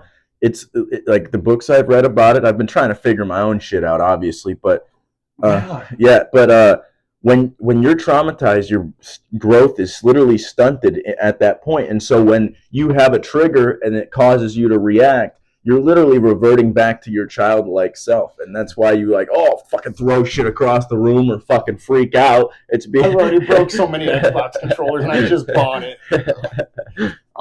No, so that's a big thing in drug addiction too. Where you start doing drugs is where your emotional intelligence and your mental intelligence base, I guess.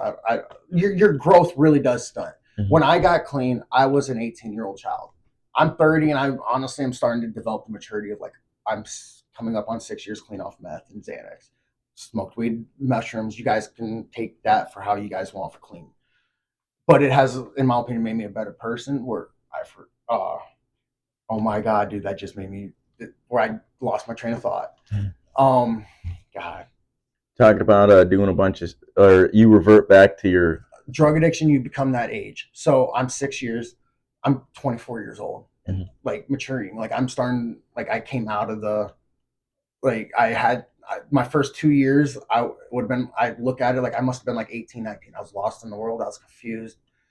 I'm just starting to, like, kind of catch up that my cousins are 10 years older than the last time. Like, in my memory, remember, I lost a giant chunk of my life.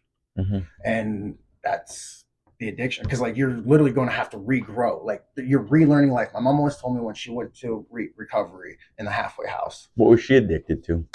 I honestly have no idea, and I kind of wish I would have known. I might have stayed away from it, or I might have used it. I don't know. Is your mom still alive? Yeah, my mom lives in like over there by Algona. She's a bigger lady, so I don't know how much longer she got. Like, have you ever asked her? That's why you don't know, right? You just never asked her, and never conversation never came up. That relationship's very strained. We were both working on it because I was raised by my grandparents. Okay. I had a bunch of bad stepdads on that one. I got locked up at 13. Ended up living with friends. Kicked out at 17. Like, it was. I think that's another addiction people fall into is sex. We talked about why I'd go back to Algona versus in Iowa a little bit while we were texting, and, like, I was raised by the state, basically, like, around everywhere.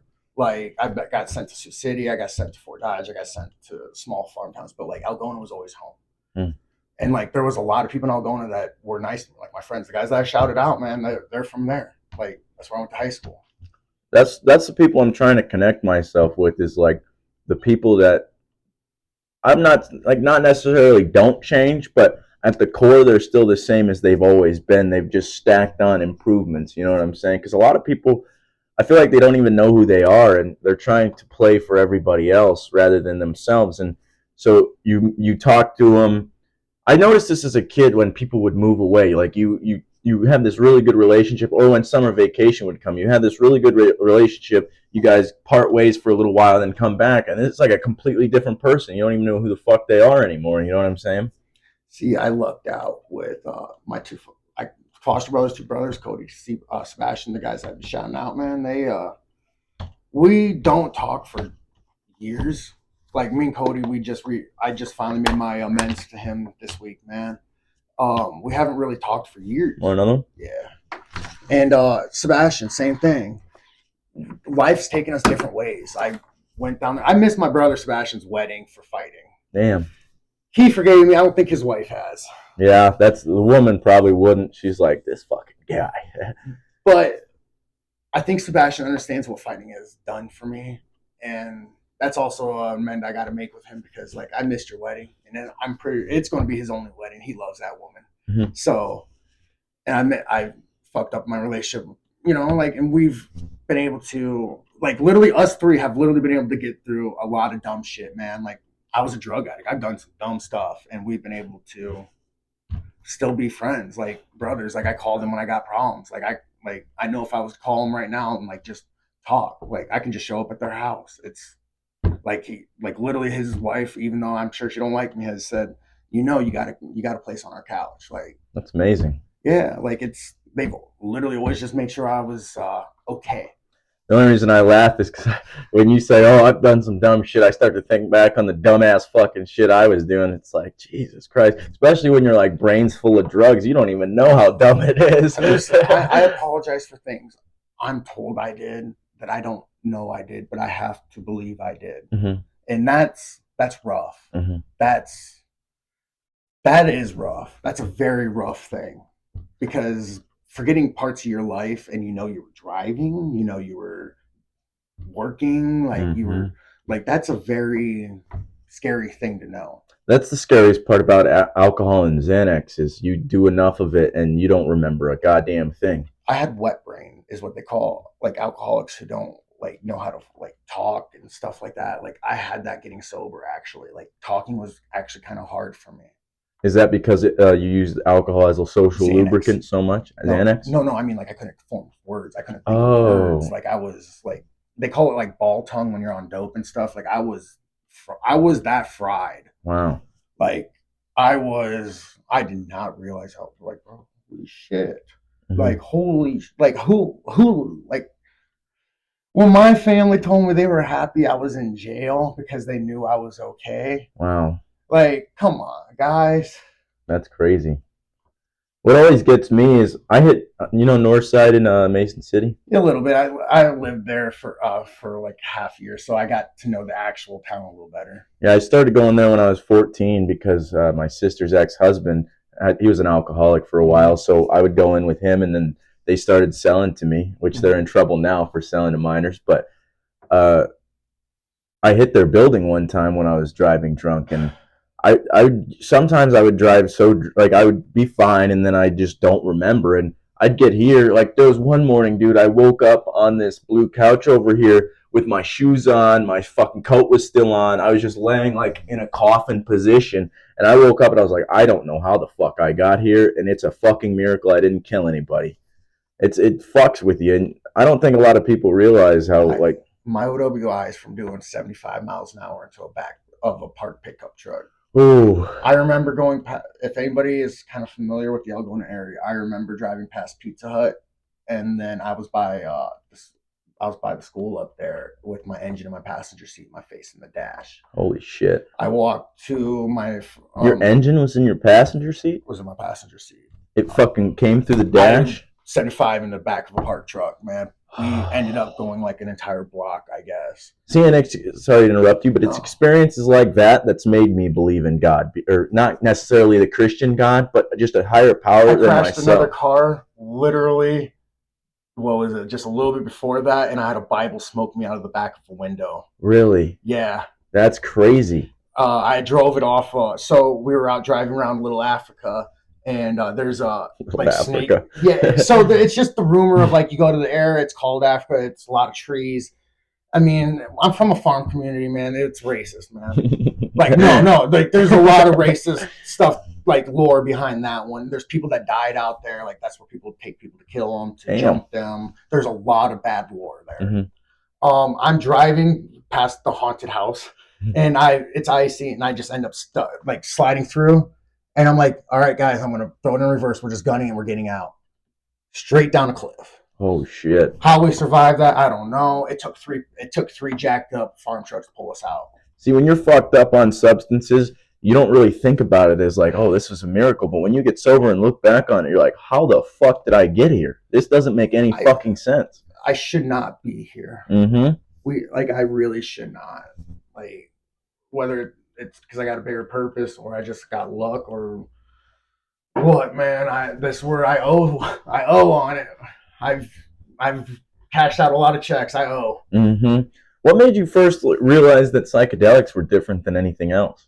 Was it the feeling it gave you? Because I'm sorry, but I just wanted to do drugs. Really? And I did drugs, and I did my very first time I did mushrooms. I had just actually relapsed, and I was like full blown, like everything. I just ate mushrooms, and just everything felt weird. Like for some reason, just it was only like a gram and a half with a little bit of weed. Mm-hmm. It just felt weird. I was watching The Mummy 2, making fun of somebody who was enjoying it. My bad dog. Kind of. I don't feel too bad. I feel bad. Like I do. That's the thing. Like I feel bad for like making fun of you. I didn't feel bad at that time. So like it's kind of weird regretting it later. Mm-hmm. Because like I shouldn't have treated you like that, make fun of you like that. Because I think you went and cried. Mm-hmm. But that could have been because we were all on shrooms and we were making fun of a movie that you liked. I don't but like looking at that movie, it just was weird. Like it was a movie from my childhood and just everything was different. Mm-hmm.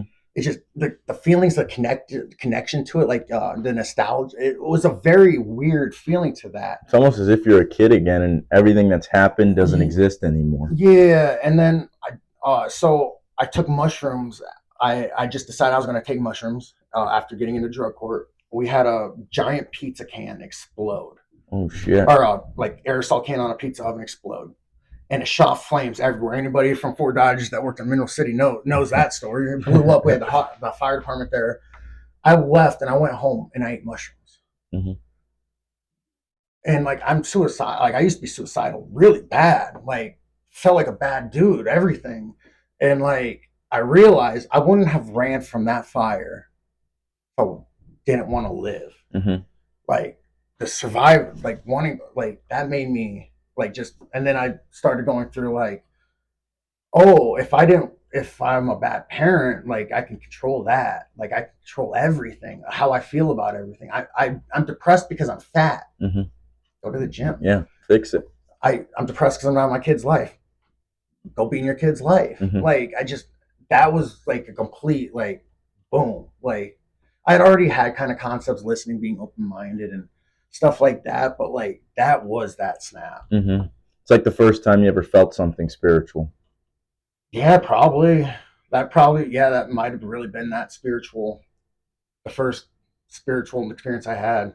That's how it was for me too, because I was doing Xanax and X pills and alcohol and smoking a bunch of weed, and when I took mushrooms, it wasn't the first time, but it was like the third, fourth time, because it's not a silver bullet, obviously. And in my brain, I recognized that it was different because everything else, it feels like, I don't know how meth feels or anything else like that, but it feels like you're locking yourself back here. You know what I'm saying? Like slowly pushing yourself behind your eyes. It's like you're watching your sober self watching your fucked up body do stupid ass shit to a certain point until your brain shuts off. But psychedelics and weed feel like you're becoming more of yourself. You know what I'm saying? No, I get what you're saying. I'm trying to like put it in my own words to make, that's another thing. I like to, people hate comparison, but I think it's how you can empathize a lot. Like comparison's a thief of joy. It can also bring joy. So like, that's where when you smoke weed, you will start being self-conscious about stuff. Mm-hmm. Like Joe Rogan will say, like, I go, oh fuck, I shouldn't have said that to that person. You start getting a little like self-conscious. Mushrooms do the same thing. You start getting self-conscious, you're self-aware. Yeah, but your brain kind of protects you against feeling bad. They're anti-ego drugs. Yep, yep. Everything we get addicted to ego drugs Mm-hmm. because we have no, or, you know what I mean. We have a false ego or whatever you Yes. want to say it as. Like alcohol inflates the ego, Mhm. cocaine, meth, opiates inflate the ego. Mhm. The ego, yeah. So, but you got to crush it. That's why I think people find recovery in martial arts. They find recovery in like the ayahuasca. Killing trips. your ego because you're getting your ass beat. You got to humble yourself. Mhm. You got to. That's that first step. You got to admit that you're powerless. You got to humble yourself and allow that ego to dissolve. Exactly. When you were talking about spiritual, that was your first spiritual experience. I felt the exact same way because I was a little scientist. Like all I cared about was like what could be tested and proven. And when I religion too. What's that? Science became your spirituality. Your exactly, religion. exactly. And for the first, I did them 2 weeks straight when I first did the mushrooms for the series, like seriously, because I learned about the stoned ape theory. You know, yes, yes. Terrence McKenna, yeah. Yep, yep. And then I was like, let me try this shit. And for 2 weeks straight, I was doing them every day because I would come back down and my brain would completely deny what the fuck I just felt and saw. I'm like, there's no way that's possible. And then I'd go back up there, it's the exact same thing. And then come back down, go back up. And I'm like, holy shit, this is a reality. That's it. Like, some places believe death is you're going into a different reality. Mm-hmm. Okay, so then we don't know what death is. We listen to these experiences we have from people. One of my exes died. She says it's just darkness. Mm-hmm. Okay, that's a very nihilistic way to look at this. Mm-hmm. Because like I've heard people say they've seen their whole life. Is that because you were in purgatory? Like this is where these is where my questions start. Like because like maybe you were in purgatory, but you're not done yet. Mm-hmm. Like she that ex I'm speaking on, she has a lot of her own demons she needs. Like she does. There's some things that That's the thing about being mentally ill is you attract a lot of mentally ill women. But the thing is like she is such a good woman too. Like mm-hmm. She will always have access to my son because she was the girl I was dating when I was with him, when mm-hmm. I had him and stuff. And she was very good to him. Like she was very good to him and me. Like that's why I'm saying like maybe she wasn't done here because that's why all she seen was black. Mm-hmm. She wasn't done. She had more to do in this world. I tend to see the good in everybody. Like even if it's like the worst person on the fucking planet, like Osama bin Laden or somebody, I'm like, hey, he was a fucking terrible person, but also there's a soul in there and there's something good. Like product of something. Okay, so you saying that, I try to do that with addicts. Mm-hmm. So addicts, we do a lot of dumb and despicable shit. We do. Some of us, I'm lucky to get the second chance. MMA has given me the second chance. I can say that it was drug court or whatever, but I didn't start my recovery, I guess, until I found this. Like, it's what keeps me accountable. Mm-hmm. The friend group, the people around me, everybody in my life basically right now is from MMA, like because of MMA. Mm-hmm. I'm trying to, I forgot where I was going with that. I get so stuck on that topic. I'm trying to. No, I completely understand. So, you try to see with addicts, but there are some just bad people, man. Yes, there is some. When I hear people say that they looked at somebody and they seen pure evil, I don't want to believe that. But like, I have met people who I know it's not the drug making them help somebody relapse. Mm-hmm. Like, you know what I mean? Like, it ain't the drug. Like, they're just wanting somebody to relapse. Yes. They just want somebody that they can control. They just, like they're a vile human. Mm-hmm. Is a good way for me to say it, and I don't like that. We almost have to believe in it because if there's something higher than ourselves that's causing all the good, then there has to be something. And I wonder if it's like just human nature in general, because if you look back on our history, we were fucking monsters. And then somehow we got to this point where we had this ability to think to the past and the future and become better. But is John Wayne Gacy any type of, is that animalistic or is that demonic? That's a good point. Yeah. Yeah. Like, Is that like, and that's where I start. That's where the spiritual, like, because there's got to be something like more to that, in my opinion. There does. Like, there's got to be something more that makes somebody do some stuff like that. Like, but like, I also like, there's some people that are just doing bad stuff because they're not there no more. Mm-hmm. They are possessed rather than being of that, I guess. You think substances can make you possessed? If anybody's, I don't know, or if it's just the work of like the devil or the work of Loki, if that's, or if it's just it's a tool, mm-hmm. and it's like a gun could be good, mm-hmm. a gun could be bad. I could rob you with this gun, with That's a gun. true. Mm-hmm. I can use alcohol to make social lubrication better. I can use painkillers when somebody's in extreme pain because they just got in a car crash, so they can get the operation they need. Ketamine's used to knock people out so they can get operation. People abuse ketamine so they can just escape life. My homie used to abuse ketamine. He talks about it like it's his favorite still. So that's what what's his name? Steve-O. Steve-O that was his thing. And like, okay. So if it's a tool and people can use it for good, then it can't necessarily all be bad. But then we're talking about like the disease of addiction is like we're going to get in spirit like that. They say that the disease is physically and mentally ill. I think it's because you're also spiritually ill that you allow that to into your life. You feel almost a hole within yourself if you don't have something. Voiding. Yeah, you're trying to fill that void. Whether you're filling it with like sleeping with random strangers, you're filling it with food, you're filling it with something. Yep. You're filling it with just loud music. Like there's people that they can't stand their own thoughts. They just got to have music going. Yes. You can't sit here. I used to be one of those people. like car rides.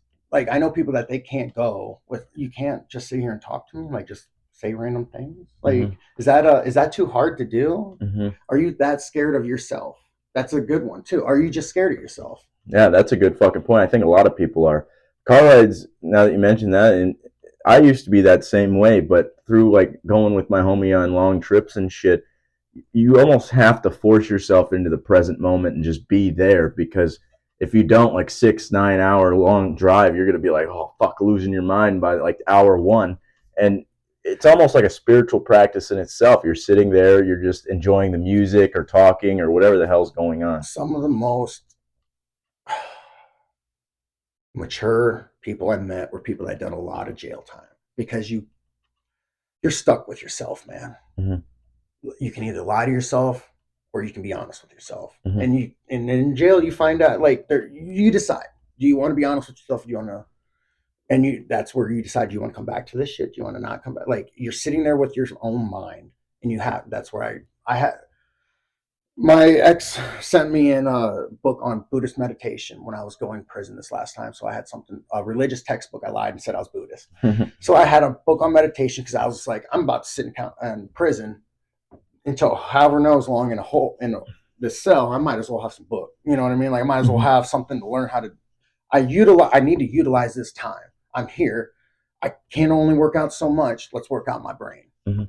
And learning how to meditate and the thoughts that come up when you're meditating, the memories that come up. There's different types of meditation. Not always is it just calm. It's not just quiet and black. Sometimes you're like, can't stay still. Well, there's that. You have to. Sometimes you need to feel. Let's say you're jealous at your girlfriend. You just need to feel that jealousy.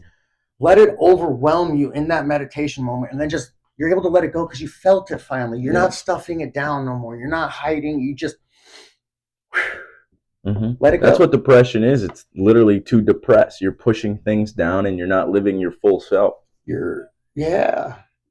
I gotta piss again. I'm Go sorry. ahead. Fucking antsy over here. You're all right. You can go too if you want. I can pause it. Yeah. Okay, bet. Oh, you can go first. Completely understand. Better be okay. So being overhydrated is better than being underhydrated. Yes, bro, and especially when you do as much like alcohol and shit. I don't know how much alcohol you used to consume, but I fucking was always dehydrated. Oh yeah, I just felt. So I started drinking more water, and I just started feeling better. This is where like you say discipline. about stuff, and I just think I don't want to feel like crap anymore. Feeling like crap sucks. Like, Yes. get the sleep you want. I don't understand people that purposely stay up late. Like, just go to bed. Like, go to bed, get to sleep, wake up rested, go to work, feel good. Get like drink the water, like eat your protein. Like it sounds like I eat your veggies. Like it sounds like everything that I was told as a kid, Mm-hmm. and I like really is good advice. Not Yes. necessarily okay. This is also a thing though. You gotta take it and read and do your own. I'm not saying that like I'm not going to sit here and be like vaccines. You need to do your research and autism and all that. Like I'm not going to sit here like that because like some people know more than you know, and you're not that smart. Mm-hmm. Also, you can't just blindly follow things. Mm-hmm. Like I always talk about the Egyptian paradox with diet. Like I'm, I just, I don't know, man. Like you can't just. We see with the COVID vaccine, it wasn't the best thing. Mm-hmm. Like I just, a lot of advice is good advice. That's why I started getting into podcasts and everything like that. Is that you get to hear it without it being funded by something and yeah, there might be an agenda, but you know his agenda coming on that podcast because usually that and you know that podcaster's agenda usually too. Mm-hmm. So like that's we know where you're standing. Yes. Like I like that. I just when it comes to anything, you should just understand, look at it through the filter that you're getting it through. Mm-hmm.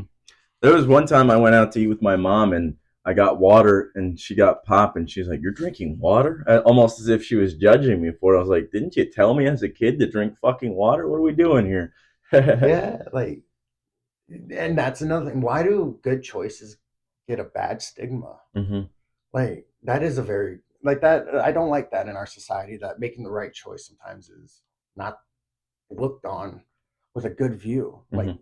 that's also you got to surround yourself with good people, man. Yeah. Like this was something in drug court that I used to say a lot. Like my friends now, when we went to beat ups to watch the fights, the UFC fights. Technically not supposed to be at beat ups. It's a bar. I was in drug court. Technically not supposed to be there. But like my friends are ordering water and salads because we got a fight coming up and we got to make sure we're on weight. Mm-hmm. Is that bad that I'm because like hanging out with my fight friends at a place that we're watching fights? Like I'm not. There's no reason to go to a bar to go to the bar. You don't go to a whorehouse to not get a whore, right? You don't Exactly. go to. So if you're going to do something, do like I don't go hang around. Like that's why I say I don't hang around my friends that still use. Mm-hmm. Why am I hang like you're my friends, but like sometimes you got to love people from a distance. Yeah, you can't be in that anymore. Yeah, you just they're yeah, you just got to make better choices. Exactly. And that's also a thing with I'm not as disciplined as you think either. Like on that, where I just make the better choice. Mm-hmm. I want to eat a burger, with a giant thing of fries and 2-liter Coke. Give me that 2-liter Coke. No, I'm gonna get the water. I want to eat my burger. I'm gonna get a like a triple burger, no fries. How long did it take you to get there? Is it like because like for me when I was young, I had zero fucking like. Yeah, I knew what the better choice was, but I didn't care. I just I was taking care of my brain. I didn't care about anything else. August 2nd, I believe I met. It's my birthday. Is it? Yeah. Okay, so either my buddy Light Skin Kong, he's August 1st or August 2nd. I can't remember because we went to the fights in Fort Dodge, and I got to meet the fight promoter that gave me my first fight. I was 257 pounds at that time. That was August. November, I was 190 pounds fighting. I lost all that weight in that time. I just was like, I got to be that weight. Like I started meal prepping. I started I don't know. You got to have a goal. Mm-hmm. Like I have goals. Like I want to make the UFC, or when I have that choice to make the UFC, I can make the choice of being in the UFC or whichever place I want to go. Maybe that's why people get so addicted to things is because they don't have a goal or something they want to strive to. And then you're like, well, I don't know what the fuck to do, Yeah. So my hometown, it's really, I have a problem with it where a lot of guys, they go to work Monday through Friday at Snap-on. They drink their paycheck basically Saturday. That's how Winnebago is. Like, I see guys going to work, coming home, their kids are suicidal and depressed. And because all they're seeing is their parents being just depressed adults. They're not wanting to admit it, but they're depressed adults because they're locked in this going to work, coming home. And I'm not saying that's not fulfilling at all. It's not to me. Not to you, and it wasn't to me. My Yeah. grandma is a very happy woman who told me she loved factory work. She also got her fulfillment out of raising her family and being spiritual. See, that makes sense. And her family, like that is find your thing. It doesn't have to be your job. I mean, you shouldn't hate your job. Please don't hate your job. Find the job that you can tolerate. I found factory jobs I enjoyed because I worked with good people. Yep. Aluma up over in Bancroft. Shout out to Chris, man. He got me that job coming out of prison, and I fucked that one up because that was the time I relapsed, man. But yeah, sorry, man. I'm really sorry, y'all. I don't mean to interrupt you, but it's also awesome to see you like apologizing and shit. And I actually want to say I'm sorry to Maddie because I've never actually voiced that and said that like coming out of my head. I've said, "Oh, I regret this, I regret that," but I've never sat here and actually apologized to her. That's it's amazing. Man. Like I feel bad. Just feeling bad ain't. It isn't good enough. Like, and they don't have to accept it. They don't even have to.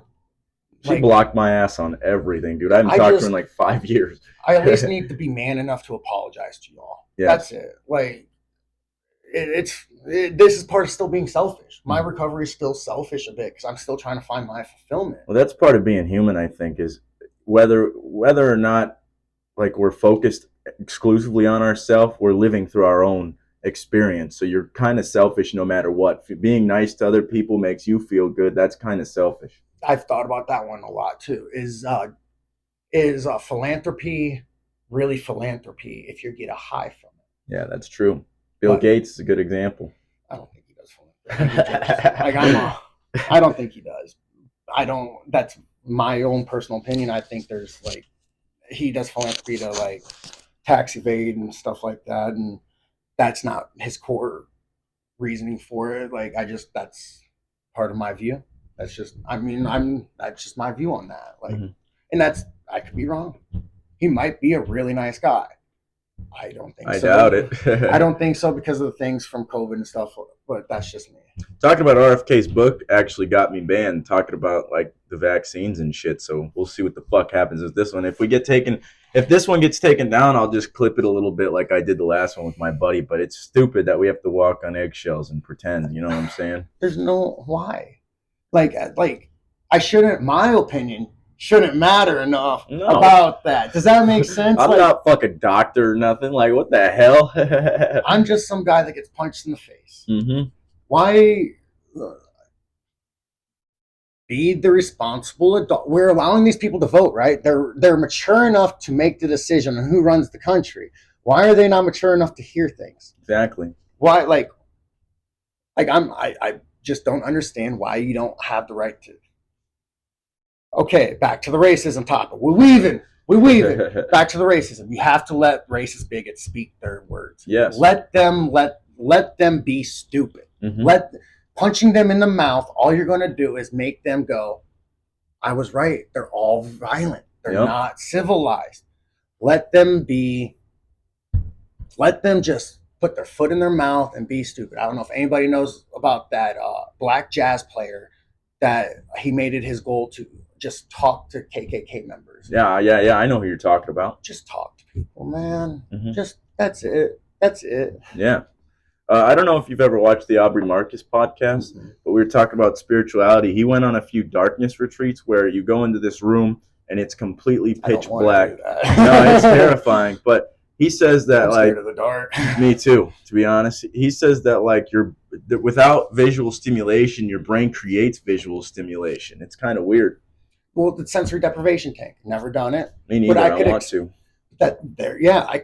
I can understand where like when you can't hear things and you're not able to see things because being in jail, you get into some very quiet. When people start falling asleep and stuff, it's quiet, and then all of a sudden you hear a loud bang. Everything is just magnified. Like your brain goes wild, you know.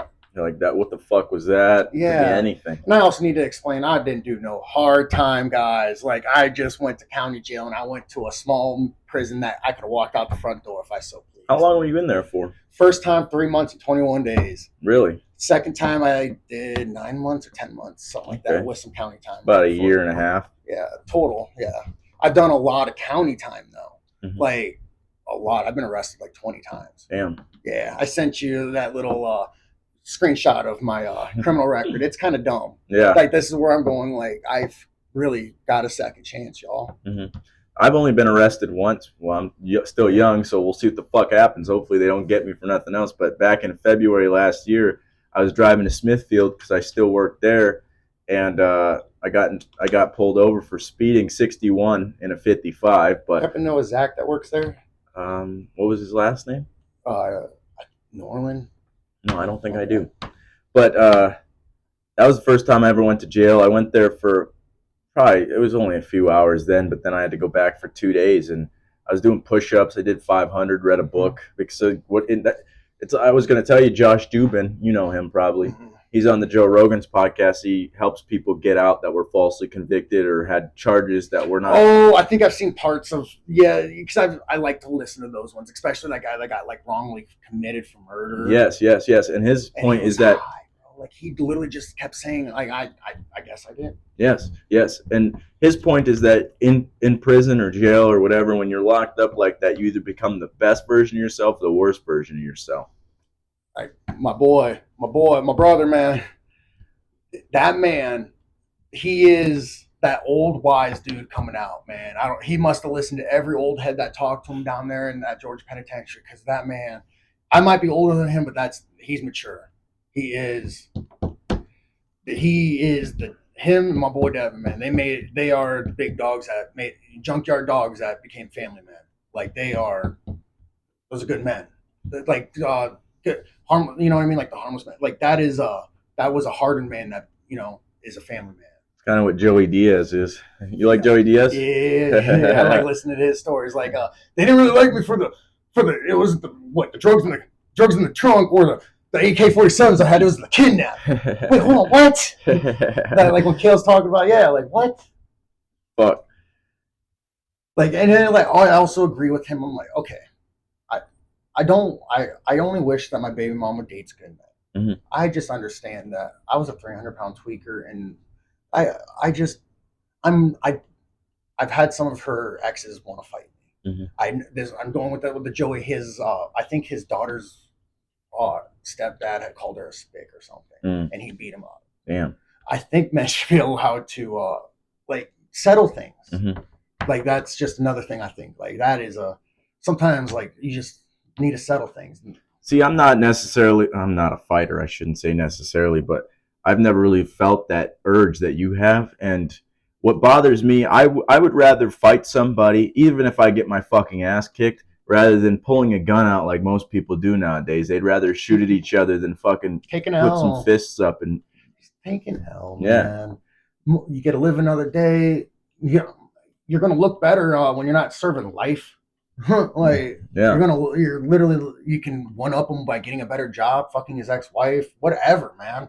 Why are you shooting him? Yeah, with the suicide, like it literally goes back to the suicide. This is a permanent solution to a temporary problem. That's true.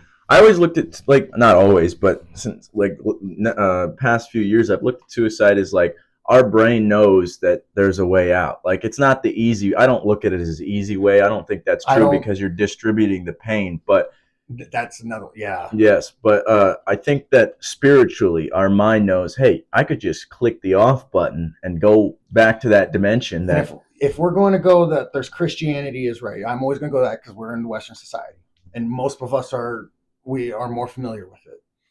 If God doesn't like suicide, but he understands the pain that you're in right now, is that, you get what I'm saying? Like he's not going to look at you as a bad sinner. Like would he? Like if God is great, he's going to recognize that pain and he's going to forgive you if that's what that is.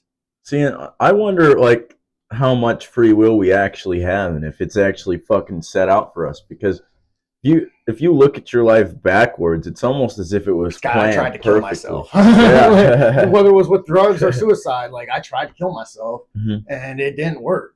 Like obviously. That's what I was doing too. I wasn't necessarily like gang banging and all the shit that most people do. I was just a fat, sad kid doing drugs. Like, I wasn't necessarily like I wanted to a couple times, but I couldn't, just thinking about my dad and other people that I cared about. But I just did so many drugs because I'm like, well, I don't really give a fuck about myself, and if I pass away, it's fine.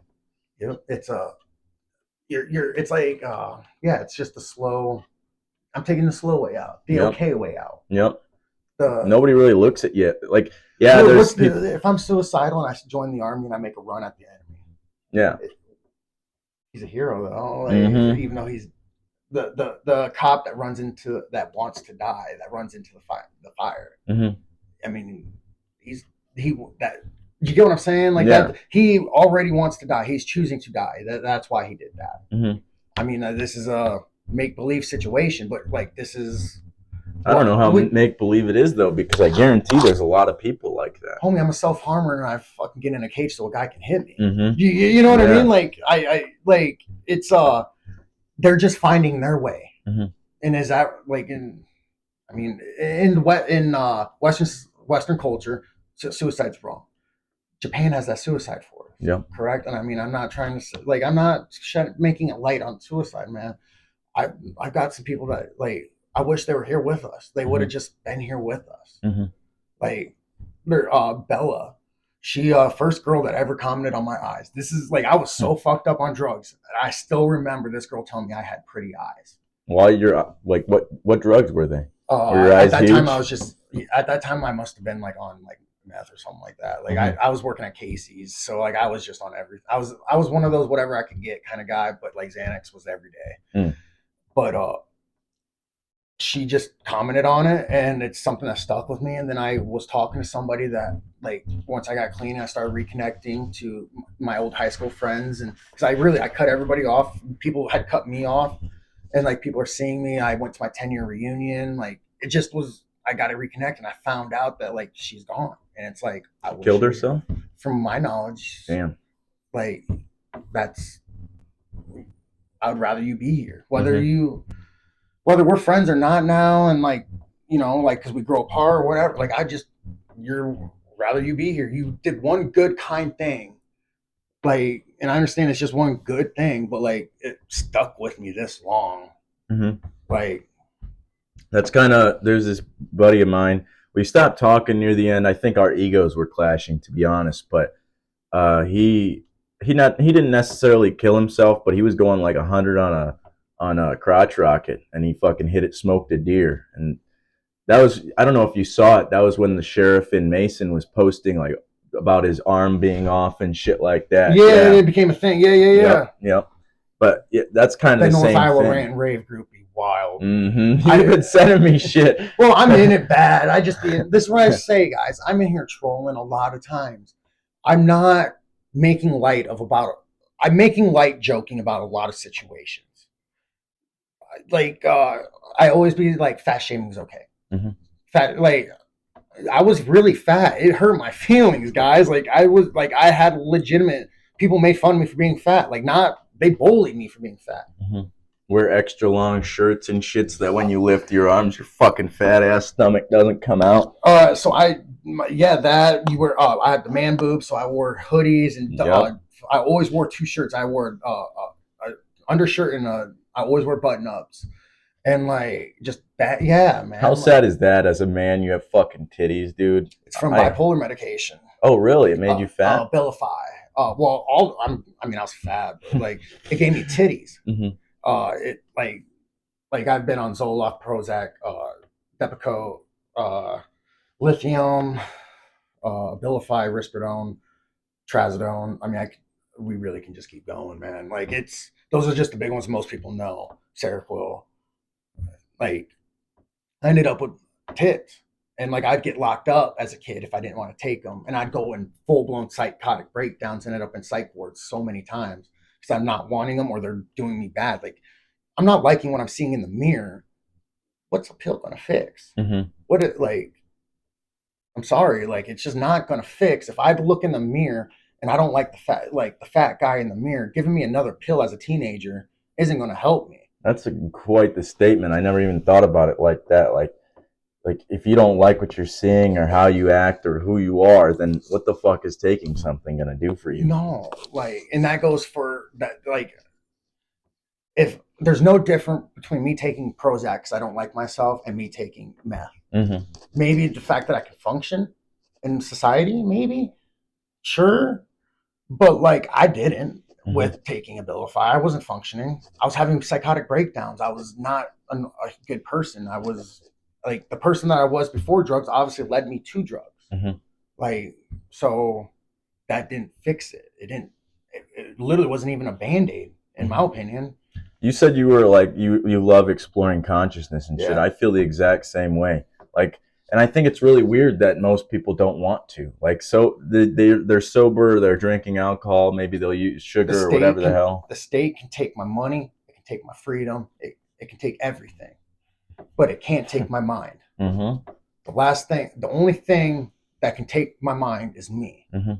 So the last sanctuary, is it Harry Potter? The last sanctuary a man has is his mind, like talking about like breaking into people's minds, like that. Fuck, that's brilliant, Harry Potter, J.K. Rowling. I mean, you got, whether you want to hate her political stances or not, that's a child's book that I'm living a very good. I believe it's a very good lesson that I learned is my last sanctuary is my mind. I kind of look at it as like the same as the abortion topic. Like the state's trying to take control over you. Like they're telling us what we can and can't do. It's like what Joe Rogan says. He's fucking almost 60 years old, and another man his age is telling him what he can and can't do. It's fucked up. As long as I'm not harming you, is it a problem? I don't agree with abortion. Y'all just... I don't either. Don't worry. That's my stance. But I also understand as a woman that I don't want to calling it damage to your body is a very, but like, I understand you wouldn't want your body to change to be a mother's body. If that's how you want to look at it, I can grasp that. I'm a man. I'm not pushing a watermelon out through a fucking straw, y'all. Exactly. Like, some people just aren't built for being a parent. There's also people that psychologically aren't going to be good parents, and that's nothing wrong with that either. Like, it's okay that people need breaks from being a parent too, and like, there's just some people shouldn't have been a parent. Yes. And like forcing them to have been is kind of a crazy thing. But also, like, who the fuck let me be a parent? Like, but that's the thing, though. There's no test. You got to have a test to drive a car and fucking do all this other shit. I have to do all these licensing work to just fight MMA. Yeah, and like to be a pro hero, I had to show my amateur record. You know, like, and to be an amateur, for the most part, you got to have a coach or somebody that can back that you can fight. Like, you have to prove your ability to do almost anything. I didn't know that. I thought it was just as an amateur, you could just walk in. Like, so I could just waltz in theory, in some places, depending on if the commission's willing to sanction it because you have to be on the same level. Yeah, like we could, in theory, have you and some guy that's never trained fight. I mean, I know some guys that have never trained that would whoop up on some trained fighters because, again, my belief is fighting is an art, and martial arts can help, but you can also just know how to fight. Like, you could. Like, I don't know if you know, one of the amateurs is Zach Walker. Sounds familiar. I've been trying to follow people. Yeah, but don't worry. When I fucking walked into that shit, I didn't know anybody. So that's why I was shaking hands and shit. I was like, I don't know what's going on. But he went to school with me, and he was always one of those kids like, getting into scraps and doing all this Some other people shit. Just know how to fight, man. Like that. That's it. Like, look at Derek Lewis in the UFC. Like, just stand up. What's his name? What's his name? Shit. Kimbo Slice. He started in the backyard. Some guys just know how to fight. Like, yeah. You can learn how to fight. Like Sean Strickland, man. Like, he is pretty technically sound, but you can tell the way he fights is by just learning how to fight from sparring. And that's, some guys just, that's the art. They're expressing how they do it. Yeah. It's awesome. That's a big one though. Like, you got to express yourself through some type of art. Everybody's writing, everybody's reading. You're basically writing with this podcast. Yeah, just out loud and no script. Yeah, this is you writing a newspaper article interview. Yeah. That book that I was talking about earlier, Drug Use for Grown-Ups, it talks about, that's why I pointed to this, because the Declaration of Independence, it guarantees us life, liberty, and the pursuit of happiness. And how many people use substances, no matter the substance, even if it's fucking, everybody disagrees with it, we use substances to pursue happiness, and then they take our life and our liberty away. Or they pursue freedom with it. Yes, yes. And then it gets taken from us, all of it. Life, liberty, and the pursuit of happiness, which is against our Declaration of Independence. Have you ever read Go Ask Alice? No. I was gonna say that was in there. She shows all of her drug addiction problems, and like she also is showing like there's people are hurt in that life. Like it's a diary of a drug addict open, and I think people need to read it before they even start thinking about people's drug use in general, because you need to see the dark side of it actually from that lens, and then you need to just openly listen. And then why are you drinking? You know what I mean? Like, why are you drinking alcohol, but you want to judge somebody for smoking weed? We in the MMA community, it's pretty known the Diaz brothers smoke very avidly and they have the best cardio. I know people, but I know people that can't drink and then get up and go work. Like go to job because of the hangover. Like they smoke and can go do it, and then they can smoke and then wake up the following day and go do it. That risk that they're doing, like the body load and all that, is so much lower, and we're trying to judge because it just got grouped in. All it is it's like cutting yourself. It's a physical representation of your mental pain. Even if we're looking at it as we're looking at it as that, not as I'm looking as not even as a fun activity, not even bad. Like I'm not even looking at it in that addiction way right now. I'm looking at it as, if you're allowed to have a couple drinks, why isn't somebody allowed to have a couple puffs? Why is a grown, like you were saying earlier, responsible drug use, and like as a grown man, why can you tell somebody something that has a far less social impact like that? Like, see, in the way we were using it, we're driving, doing all this stupid shit. What his main point in that book is, you're taking care of your family, you're taking care of your community, your responsibilities are taken care of, and then recreationally you're using this substance. Like I didn't say this yet, but he uses heroin. We're talking about that guy. That guy. Okay, the Harvard law professor. Yes. That uses heroin. Okay, yeah. I know. Yeah. He didn't do anything until he decided to do heroin as an experiment. And he's like, he goes, I'm kind of an addict, but like, it makes me a better lover. Lover as in a significant other. He's more compassionate and caring because of that. Yes. It's a tool. That is his tool. If you have anxiety and you're freaking out, it makes you a bad parent, but you're taking Xanax and allowing you to parent. He just didn't go to a doctor to get this. Yes, as long as you're not taking like 8 Xanax a day, sleeping on the couch, and your kids are fucking hungry and shit. I'm also not condoning heroin use. I don't believe in heroin use. I actually don't. I don't think anybody should try it. I really don't. I don't. See, but the thing is, it's still a tool because it's prescribed by the doctor. I also don't think people should own a Black Op helicopter. I personally don't believe I should own a gun. This is a big stance I have. I'm too irresponsible and stupid to own a gun. That is my view on it. I am very hot-headed or whatever.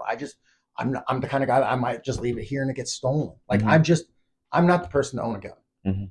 I don't hate guns. I don't have anything against them. They're pretty scary. Like, I'm not a liberal, but they are terrifying. Like seeing it, you can rack it. There's a bullet in the chamber. If you pull this trigger, something's going down. Yeah, but I can also do that and somebody goes out too. Yeah. And that's why I don't judge like that, but it's an enabler for somebody to be a bitch. You can pick it up, not take the L. Yes. Like that, or you can pick it up and your sister could save her own life. Any weapon's really that, because if you don't know how to use your physical body, like that's kind of why I want to learn jiu-jitsu. I just don't know where to go around here because I have muscle now and I'm not fat, but I don't really know how to use it. Like, if I were to just get into a squabble with you right now, I'd probably fucking get my ass kicked. No, even if it wasn't a pro, if it was an amateur, I'd probably get my ass kicked. For you just, for one, I don't want to fight you. I'd actually restrain you before there'd be any issues. That's the thing that martial arts has taught. I used to be a very fighting person. I like to fight. I love it. I don't want any issues with people anymore, really. If I do have beers here and there. If I do, I don't go past the limit because other people want to have a problem with me because whether it's my aura or it's they know me from my Facebook and shit posting, or somebody says something now because I'm a fighter in a bar. It's like I'm the biggest guy in the bar type thing. And Like say you drink a little too much, your ambitions I'm are a willing little to, or I'm loose. gonna say something. I already say dumb stuff. That's not a good. That's just not good. That's not a smart move. That is not a choice I would let my son make. Why would Yes. I like? I would literally just look. What are you doing? Come on, man. Like you knew where this was gonna go. Mm-hmm. Yeah, that's a good ass point.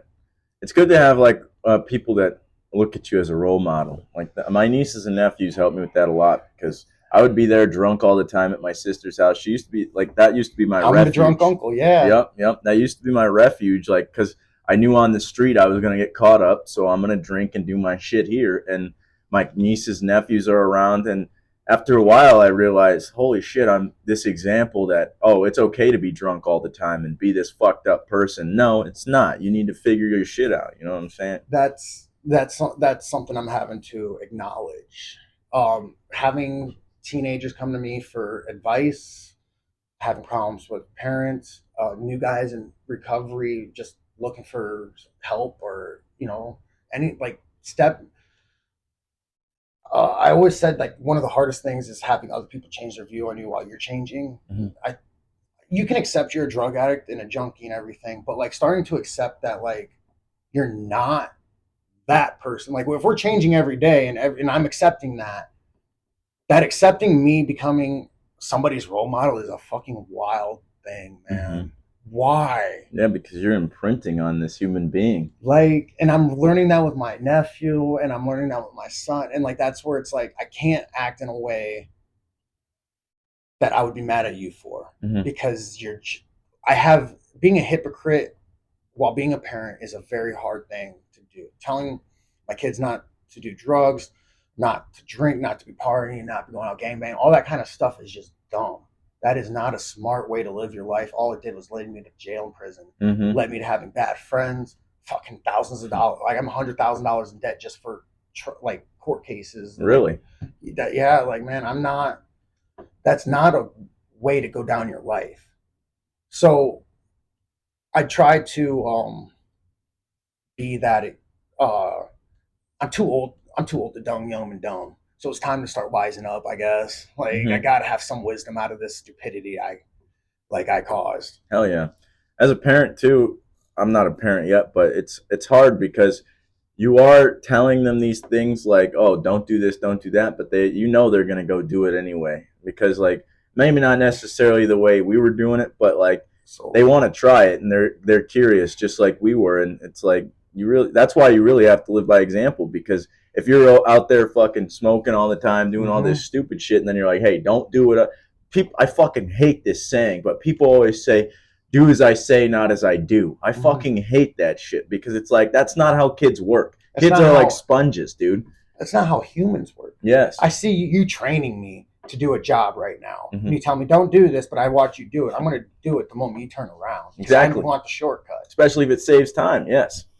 Like that's just yeah, like I mean that's why I always like that's why I went earlier when I was saying a 5-year-old, my nephew, like getting him up for school. That's just you with less experience. Yes. That's we gotta acknowledge that. And I mean, it's a very yeah, like and I'm looking at some of these younger people coming to me and I'm just and that's weird. I don't like I don't actually I don't like that because I don't feel comfortable yet. Mm-hmm. Because it's a discomfort, man. Like I'm having to tell people like my story and like tell them like, hey man, I did this, this, and this, man. Like, and this is all it's gonna go to. Like, Mm-hmm. this is all you're gonna end up like, and it's not pretty. And Mm-hmm. I've watched people relapse in this, and I'm watching some kids make the same choices I did, and I'm just, hey man, I tried. See, and that's another thing is people. A lot of people will tell kids like, "Oh, don't do this," but then they don't say why, and then kids are like, "Well, like, fuck." I'm pretty open about it. I'm pretty open. I'm sitting here pretty open about my drug use, about what led to it. About I think, like you said, my mom. I never asked my mom about the drugs she used. She just said she was a drug addict. I never asked about it. We never talked really a lot about it. My grandfather, though, he talked like I had a lot more problems before him.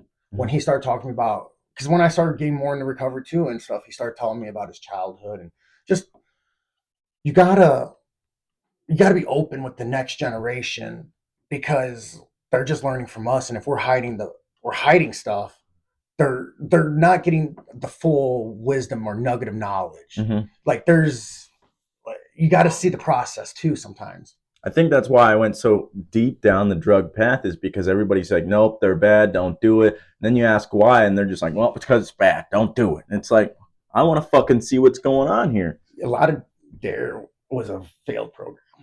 Dare was a very failed program in that sense, in my opinion. Like it wasn't. They needed to have more people in recovery come speak and more less enforcement, less legal, more like social impact. Like for real, like that would have been key, I think. Yeah, because without it, nobody knows what the hell's going on. You're just like, oh, drugs are bad. If you don't see a heroin junkie, you're not going to know why heroin's bad. People are going to give their whole lives up for these substances, and people don't understand that.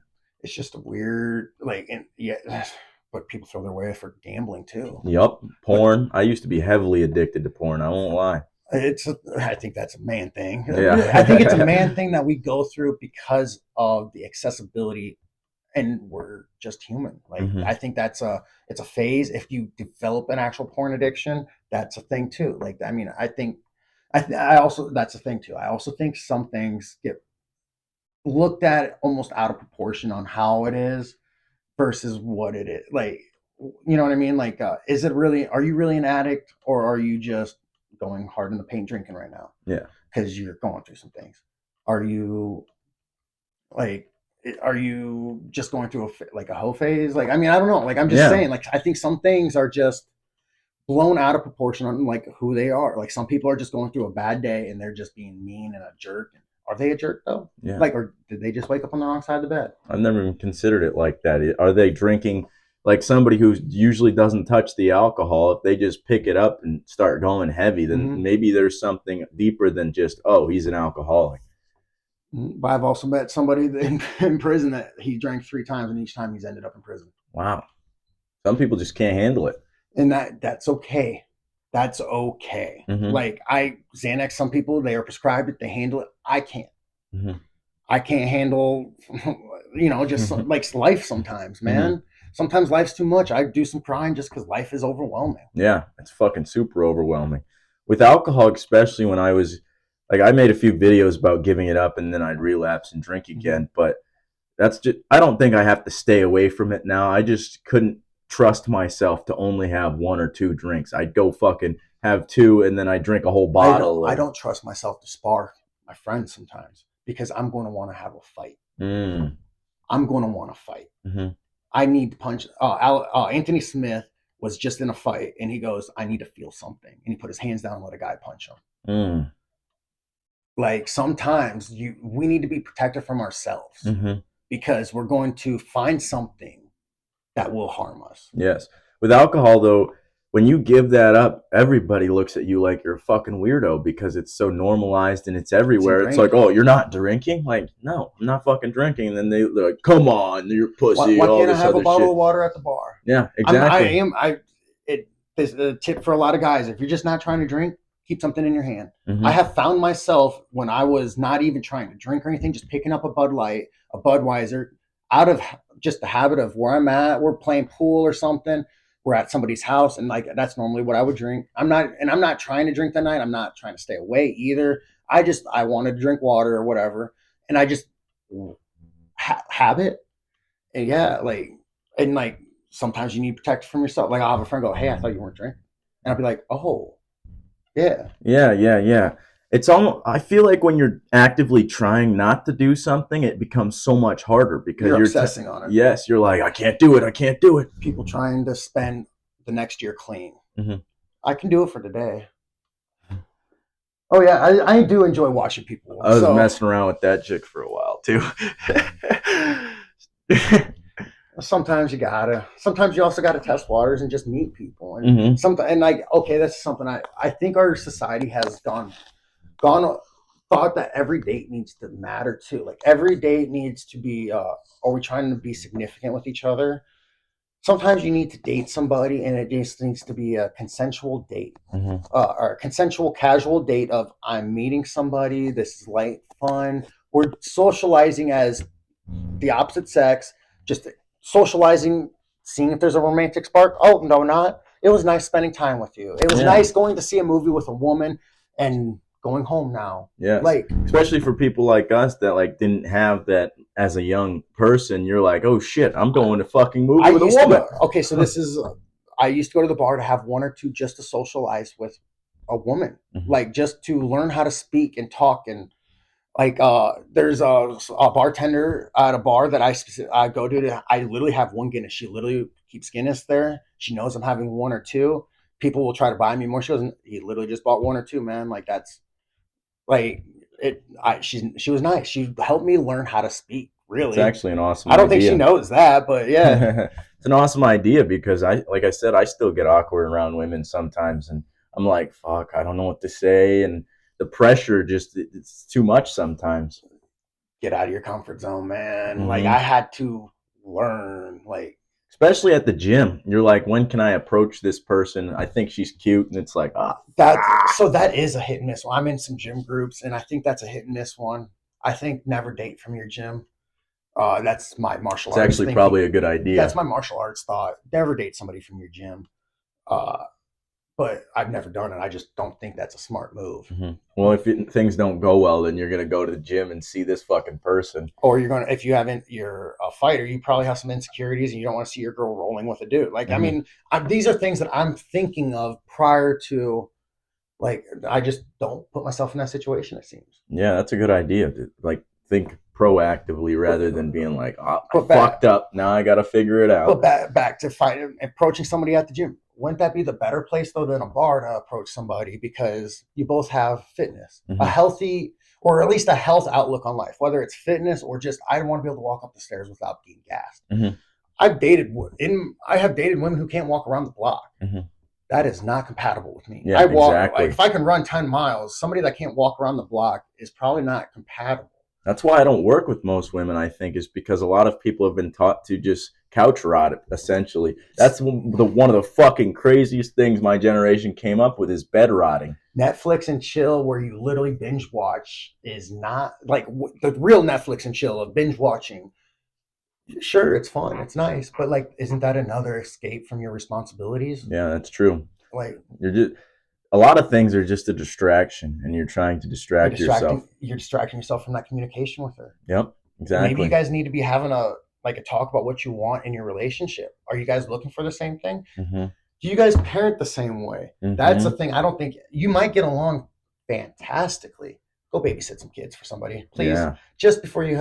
I understand this is weird, but it might be smart to see how you guys interact around kids together. Like, luckily, me and my baby mom don't get along well. We parent relatively the same. We have the same parenting style, like the same views on parenting and stuff. Like, we're going to tell you no, but like, if you want to be the dumbass and go and figure it out yourself, like, what can you do? Yeah, what can I do, man? Like, my oldest wants to make the same mistakes I did. Like,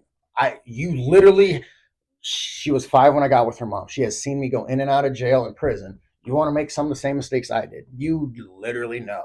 And you have seen the growth I made when I got clean. If that's your choice, you made that choice too. I'm done told you, I have helped you. I have given you tools. At a certain point, as a parent, we do have, like, this is where I'm starting to respect my parent, my mom, my dad, my grandparents, my aunt. You gotta just let them learn. My grandfather would say, give them enough rope to hang themselves. Like, you gotta That's a good fucking line. You gotta let them eventually. Yeah, they might build a rope swing and be fucking great and have a good time. Or they might use it to climb to the top of the fucking tree. Yeah, like you gotta let them. You gotta you can give them wings. You just don't clip them. Give them wings and find out what happens. And you're supposed to give them the tools and teach them and let that work. Oh yeah, I'm sure we just been rambling. Yeah, I might cut this thing off. You're good. I'm trying to go see my nieces and nephews and shit. All right, I love you guys. Bye.